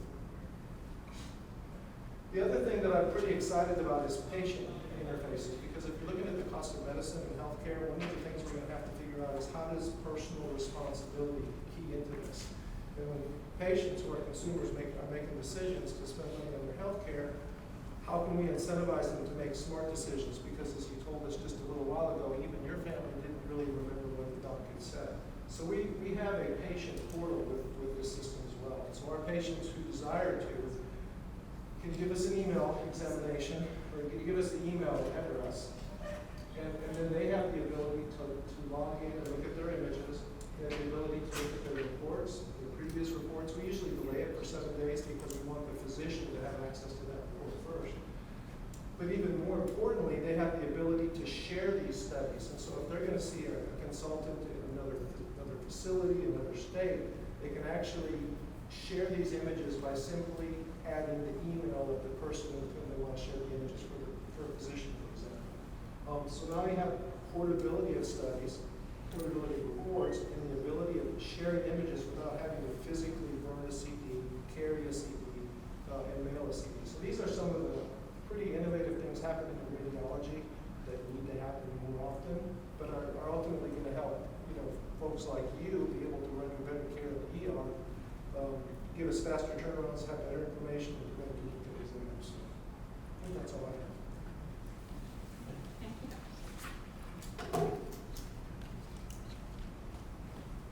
So just a quick question for you, and then open it to the audience. Medical images are very large files. How do you transport those and make those readily available in an emergency situation? The secret. These images are large. I have PET scans that are 600, 700 negative images in studies. And so if you have to sit and wait for those images to download, that's obviously a problem. In my particular model, we store everything locally on the server. Since this is an HTML5 based web browser, all of the activity occurs on the server. So to distribute images, there's no delay. It's simply distributing a web page. I know on my telephone last night, it took me about 30 seconds to pull up the stopler, look at the entire study, and then call the doctor back. So by having a server-based distribution technology, you don't have to wait for these images, because it might take 20 minutes or 30 minutes or an hour, depending upon your connectivity, to transmit that study in total. Obviously, a great advantage in an emergency situation. Yeah. Thank you. What does anyone else? Yes. Yeah, I have a question. Just on that, I must have missed some parts of it, but are any of you guys using thin client technology to do that? Rather than send the live data, you're actually using, for example, RDP, which is remote desktop protocol, to gain access to servers remotely so that you actually don't have to string it down. You're actually just getting small bits of information which come quickly. So from the Health Connector, that's the way we're a totally federated model. We don't move the data from its source, but we'll just serve it up in kilobytes from there. But again, trying to make it easy to access, so using something like HTML5 that everyone has access to through a browser, we don't have to install a client at all on their end. It is our goal so that you can get to this information. We don't move it, that we make it available that way. Right. Yeah. There was another method of that is using Portal, which is an HTML portal, which you actually log in and uses RDP through that portal. Right, and we do the same type of thing. Yeah, and I'll show you when it comes up. We do have a portal as well. We try to integrate into whatever workflow, so say Dr. Ojai, is using a system within the hospital. We try to integrate into that so he doesn't have to come out of band and use a different system. But we do have a portal as well, which you can just access that. The issue really is here in Houston, if you look at 80 imaging centers, they all have different technology. Most of them don't have the ability to, very few of them have the ability to actually transmit images. So you'd have to put a freestanding server locally with the thin client distribution. But I know one of the companies you looked at didn't use that model. It works well, you just have to have, you know, solid server technology in the same facility, which a lot of these folks don't have. Yeah, you can use Rathon makes a product that will work on Unix and Windows and so forth. So you can take any type of technology, and with any software that you have, you don't have to rewrite it. So essentially what you're doing is you just point to your application executable, and then that application executable will be published through the web browser. So you can use that simply quickly. You can publish an application in 5 minutes. It's an alternate to having to stream data back and forth. Right. That's a great point. Thanks. Thank you. In the interest of time, perhaps could we take your question at the end? We'll have a wrap up and everyone could ask a question. I'd like to welcome Stephen Jimenez to talk about pharmacology. It took me a while to say it too. I'm doing my best. Multicultural. Yeah, that's good. Okay, so first of all, just to let you know how we would help Walter, we need to talk about molecular medicine in 30 seconds, which is kind of how I learned it too. So basically, we have a technology now, and I agree with my panelists that there are certain things we do great, there's certain things that we need to work on. This is something I'm very excited about, not only our offering, but our offering with Health Connect. Basically, pharmacogenomics is one offering of our lab that is in the biotech incubator here at the UT Research Building. We have a technology now that we can take a buccal or cheek sample from a patient, extract their DNA, and then very accurately be able to tell you which medications would be recommended for you, which ones you should stay away from, and at what doses and what combinations. It's an amazing technology that's really taking the medical industry by storm. And so for Walter, in this particular case, we have a few slides. So just to reiterate the issues, we all know some known facts, about the patient. Drug allergy, adverse reactions to blood thinners, doesn't remember which one. This is where our technology would really interface well with Health Connect, because we would take all that information from the physicians. We need to get records from other hospitals. We need a CT scan, all the things that we've all talked about. Well, this is how I think pharmacogenomics would be able to really help this patient. So number one, patient has pulmonary embolism, other drugs, history of adverse drug reactions. The average patient in Medicare system is on 12 drugs. Average. That is a lot of drugs. That's a ton of information to try to ascertain, especially when you're coming to a physician and, like they said, they either may be unconscious or they may not know what's going on. History of blood pressures, problematic medications, other pain. Integrating pharmacogenomics with electronic health information, I think, is really where everything is going. It sounds great. What is it again? What are the benefits? First of all, pharmacogenomics. What we can do is we can determine with the different mutations that we identify in your system which drugs that you are most likely to respond to. Right now, what you see is a trial and error, as you see down here at the bottom. Trial and error is what really most people are utilizing. You get incorrect dosing, you get worse outcomes, you get higher risk of severe adverse drug reactions. With pharmacogenomics, what we're able to do is identify appropriate dosing and treatment for particular patients. A drug that's used commonly for a patient like Walter is Plavix. Plavix is something that most any doctor can tell you that they've ordered, depending on the type of doctor they are, a lot of times. Well, our studies, as well as the national tried studies, show that a third of patients are unlikely to even activate Plavix. And if you're going home on Plavix and you're not activating it, that's a big, big problem. So we can actually tell you which appropriate drug you should be taking. If we had that information coming in and they were going to put him on an antithrombotic or a blood thinner, we would even know which one to give him in the first place. So there's a preventative, which if we have done the test in the beginning, maybe with his general practice doctor as a panel, we could have prevented this from even happening. But now that he is an ER patient, this information would really, really enable us to either send them home or give them treatment according to this genetic information, which is pretty amazing. So for example, warfarin, which is another a drug that is used very, very commonly, there are 2 mutations that we test for, and without getting too techy, those mutations can actually tell us not only the dosing that the patient should be on, that ranges from 0.5 to 2 milligrams all the way to 5 to 7, which is really a huge spectrum, but also when you should even bother checking their steady state, which is a number that the doctors look at to determine whether or not warfarin is in the range that either is A, going to help them physically help the patient, or B, can put them in a sector where they're very susceptible to a bleed or a hemorrhage. And we can actually determine the best dosage for that patient and when the time would be to check that patient for steady state. So we're talking about saving time, money, like the panelists would say.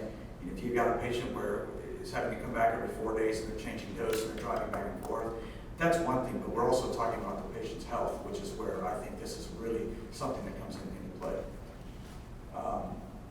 This is the actual chart. So based on the patient's BKRC1 and 2C9 outcomes, which you see here, we can determine, like I said, the dosing, and then based on what type of metabolizer they are, you can determine when you should even check the patient for steady state. Additional tests we offer, these are just some of the 8,200 drugs we cover in our panel, but we show the different enzymes and how they, which enzymes actually activate certain drugs. We do panels right now in our client offices, which actually will tell the doctor, based on the patient's med list that they give us, which is very important to everybody on this panel, and anything that they're considering, what recommendations we should make as far as dosing changes, discontinuations of drugs. We even list alternative agents on there. And that's all great, but how does that information follow the patient for life? And that's where these guys come in. I think it would be an unbelievable thing if any one of us or our family members ended up having to go to the hospital to a physician or anywhere for medical care, and this data was given, because it's very actionable. It's great to know. It's incredible to know what drugs are best for you, what medications walking in the door. And so that's what we're talking about as far as Health Connect helping us with what we do. This is kind of a hub and spoke model of where we think Health Connect helps us out. Obviously, Companion DX is here. We got ERs, hospitals, clinics. Everybody is able to go into Health Connect and be able to access this data immediately. We have all kinds of ideas how we can do it. One really cool one is an app for over-the-counter medications that we've been talking about that you can carry on your phone. And if you walk into a CVS or whichever, I'm not plugging any particular pharmacy, and you have a symptom, you could literally just pick it from a drop-down menu, and it would tell you what medications would best work for you. Another model would be if you go to a cardiologist 10 years down the road and you had access to the Health Connect system, and they want to put you on one of these high-risk drugs, and you type that information, it may say send this report to the physician immediately and dissuade them from using that drug based on your genetic data, which could preclude severe adverse drug reactions or much worse. So I think it's amazing. Yes, question? I'm sorry, you got it right now. I think we are ready. Okay, great. Whenever you're Thank you very much.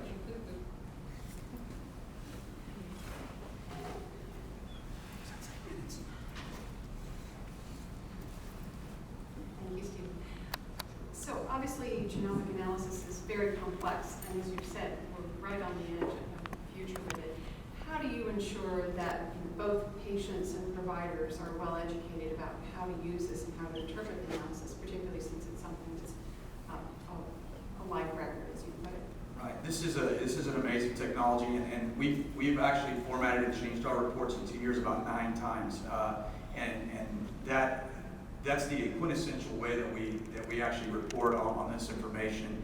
We are very, very close with our physician clients. We teach them how to utilize the report. We have pharmacists on staff that can answer questions all the time, but even more than that, when they get their first sets of reports, we schedule sit-down meetings with them, with our pharmacists, and we teach them how to utilize the report line item by line item. We've actually gone so far as to, instead of just providing the results of the mutations and a list of the meds, we'll go even further and provide an executive summary which details the recommendations, alternative choices, dosing, discontinuing instructions, everything on a color-coded system. Red being, of course, the most severe. Yellow, we want the doctor to monitor them more closely. And green, of course, green would be go, and you can utilize those medications as the normal dosage indications are. But we do stay very, very close with our physicians and constantly teach them how to use these reports. Amazing, thank you. Any questions for Stephen? Yes, I'm a pharmacist, so this is interesting to me. I'm sure. Cost. Yes, ma'am. Okay, well, 11 years ago, the cost of this test was $3 billion. And that's an accurate statement. The Genome Project was 3 billion base pairs at $1 a base pair, and that's kind of where all this came from. Last year, I think our cost was anywhere from $8,000 to $12,000 to do this test. We've got it closer to this year, about $1,000. So it's an amazing, basically a buildup of technology. So we've been able to take chip systems, and instead of placing one patient or one gene target, we can place a multiple amount of patients onto one chip with a multiple amount of mutations. So the cost is going down all the time. Medicare does pay for this in certain areas of the United States, most of them. Yes, ma'am, it does. Medicaid as well. Regular insurance is jumping on board pretty good. We have some of the major ones that I won't mention today that are looking at this as an expense, but then once they see our protocol, we are literally going to save the federal government and large institutions billions of dollars in the next decades by predetermining which drugs would have been ineffective or caused a bigger problem for the patient. So I hope that answers something.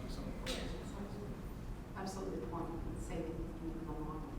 So I'd like to welcome Dr. Beckett to tie it all together. Thank you. Thanks. So you've seen some great technologies where they really disruptive to healthcare and changing things. So we're where the highway comes in. So today, as you know, healthcare has many roads.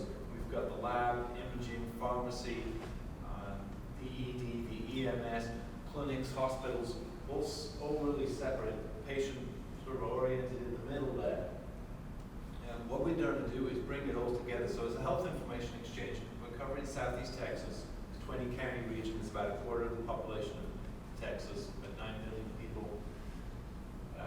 7 million people, 14,000 physicians, about 133 hospitals, 1,400 pharmacies. How it works is we get feeds of demographics from each of these sources. That goes to a patient matching algorithm so that we know that Phil Beckett at St. Luke's is the same Phil Beckett at Beaumont and Baptist. So we identify that patient. And we have a record locator service that knows where to get. Importantly, the patient authorizes that and says, yes, I want my information exchange, or no, I do not. So the patient has control over what is visible and what is not visible. If the patient doesn't authorize, none of this information is available. So fetching the patient records, I'm a physician, I'm Dr. Hojai in ED. I used my medical record straight out of my system to say, hey, get me Phil Beckett's data. We look first at the patient, say yes or no, they want that data shared. So if yes, then we return, hey, this is the data we've got on this patient. Is the user authorized? Does Dr. Hojai have access to Phil Beckett's clinical data, or can I just see parts of it? Can I see all of it? So we manage things at that role level. We then display the records that we're aware of in these source systems. Again, we're a federated model, so we're not aggregating data, we're just aware of it in the source systems. We have the connections. The physician would then say, I want to see this record, I want to see this EKG from Bentall Hospital. We'll go query the system, get those records back, and then display the records to the physician. So that's that real time. And this takes a few seconds, but it's pretty quick. So this is our portal. You mentioned our portal. We do have a portal, and it isn't so individualized. It's just that it's. You don't get your own picture.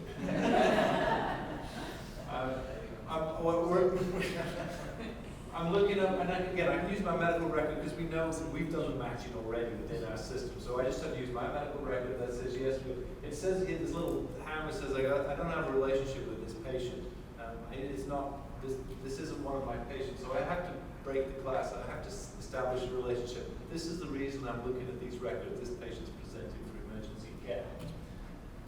But now, once I'm in there, this data is organized just like the chart is. So I can go to the cameras tab here that shows me all the cameras. So the patient's been to Houston Medical Imaging. They had a CT scan on 10/25/2013. Here's the report, and here's the link to that image. I can see they saw Dr. Wilson. I see that they've got records from Companion DX as well. So I've got a quick history, and I can quickly we're using the technology that Dr. Stenoway mentioned that we can now immediately to that physician wherever they are bring up that image and view it. If they want to download it, they can put it in their own packs for a comparison. They can also do that.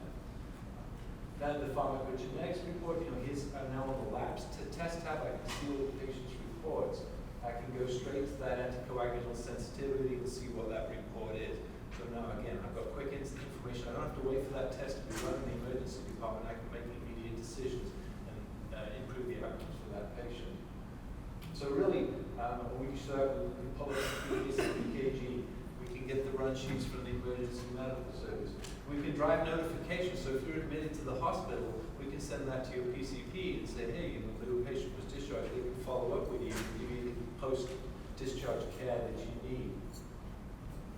Home monitoring, if you have chronic disease, if you have diabetes, you have congestive heart failure, the ability to upload information to us so that that's available. So when you go to your PCP or you go to the hospital, that information is also available to that provider. So they've got a full picture of us as patients. And then we're talking about patient access as well. So now that you can access your own medical record, all the information through one place, and be able to manage that, be able to take it with you wherever you travel in the world. And then one short,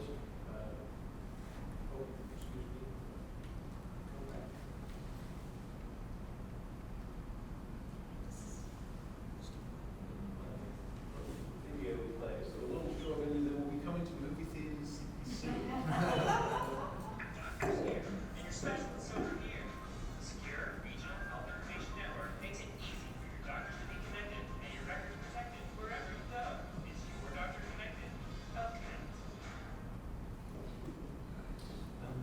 This is just someone who's part of this information exchange today. Thank you.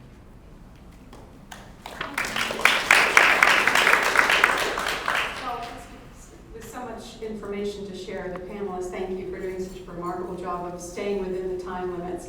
I'd like to open it for questions. I think some of you were reserving questions from earlier, and I'm afraid I didn't give anyone a chance to ask Dr. Souders a question earlier, so I think we have a few moments. Yes. My name is Miles Bernal, and I'm aspiring to be anything medical profession. How do you keep this information, this vast database, from being invasive to the patient? Would you like to take that? I'm sorry, it's to be what to the patient? Invasive. Invasive. So it isn't used against the patient? Yeah, that way. Yeah. You mean like genetic data, for example, that could be used? Like if I don't want my doctor to know something. Oh, I see. Security and Got privacy. it. No, great question.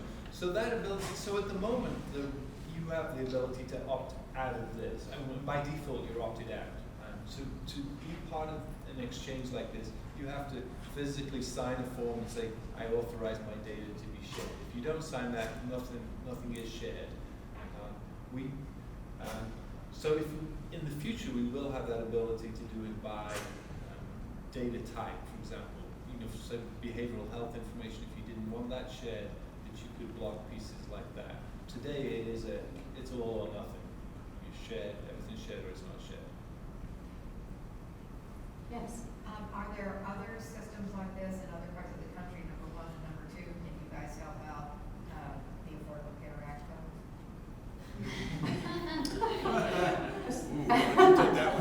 That's another business line for us. So yes, there's one of the early ones is the Reagan Street Information Exchange in India, thank you.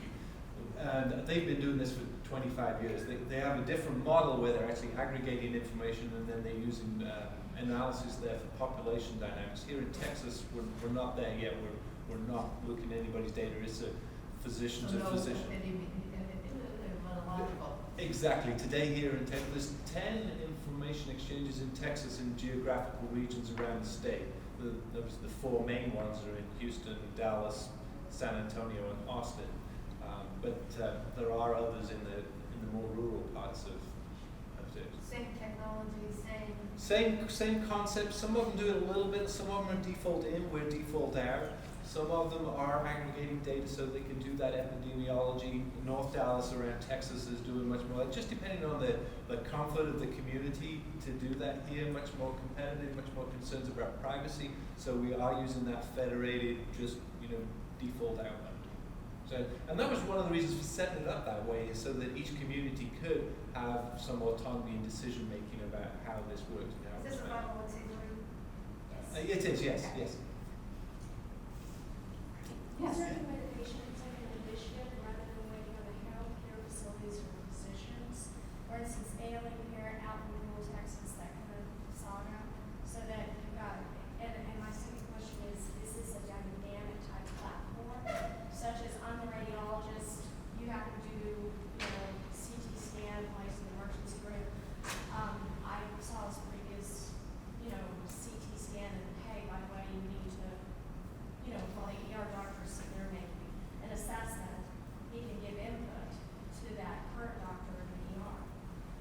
So you mean that sort of physician to physician communication? Maybe Dr. Stanley, you can speak better. Certainly our model, and I'll just speak up. In our model, we have the ability to share images with other physicians. And one of the important things is say they have a CT scan in the hospital, they want to do a comparison. There is a way to do that. It's going to take a phone call right now because unless you're actually accessing the system, you're going to need a username and password. Patients using, my view, we can actually send an email invitation to a different doctor. So there are ways to do it. The physicians, frankly, aren't aware of the ways to do it yet. But as this begins to become more commonplace over the next couple of years, the expectation is, we'll be able to look at outside studies, do comparisons, do second opinions. Excellent questions. Well, thank you very much. Thanks so much to the panelists. Thank you for coming out. The video is, in fact, going to be in a theater near you, starting on Friday. So that's our little pre-movie PSA, and we hope you go out to the movie theaters and see the Health Connect video once again. Thank you. All right. Thanks.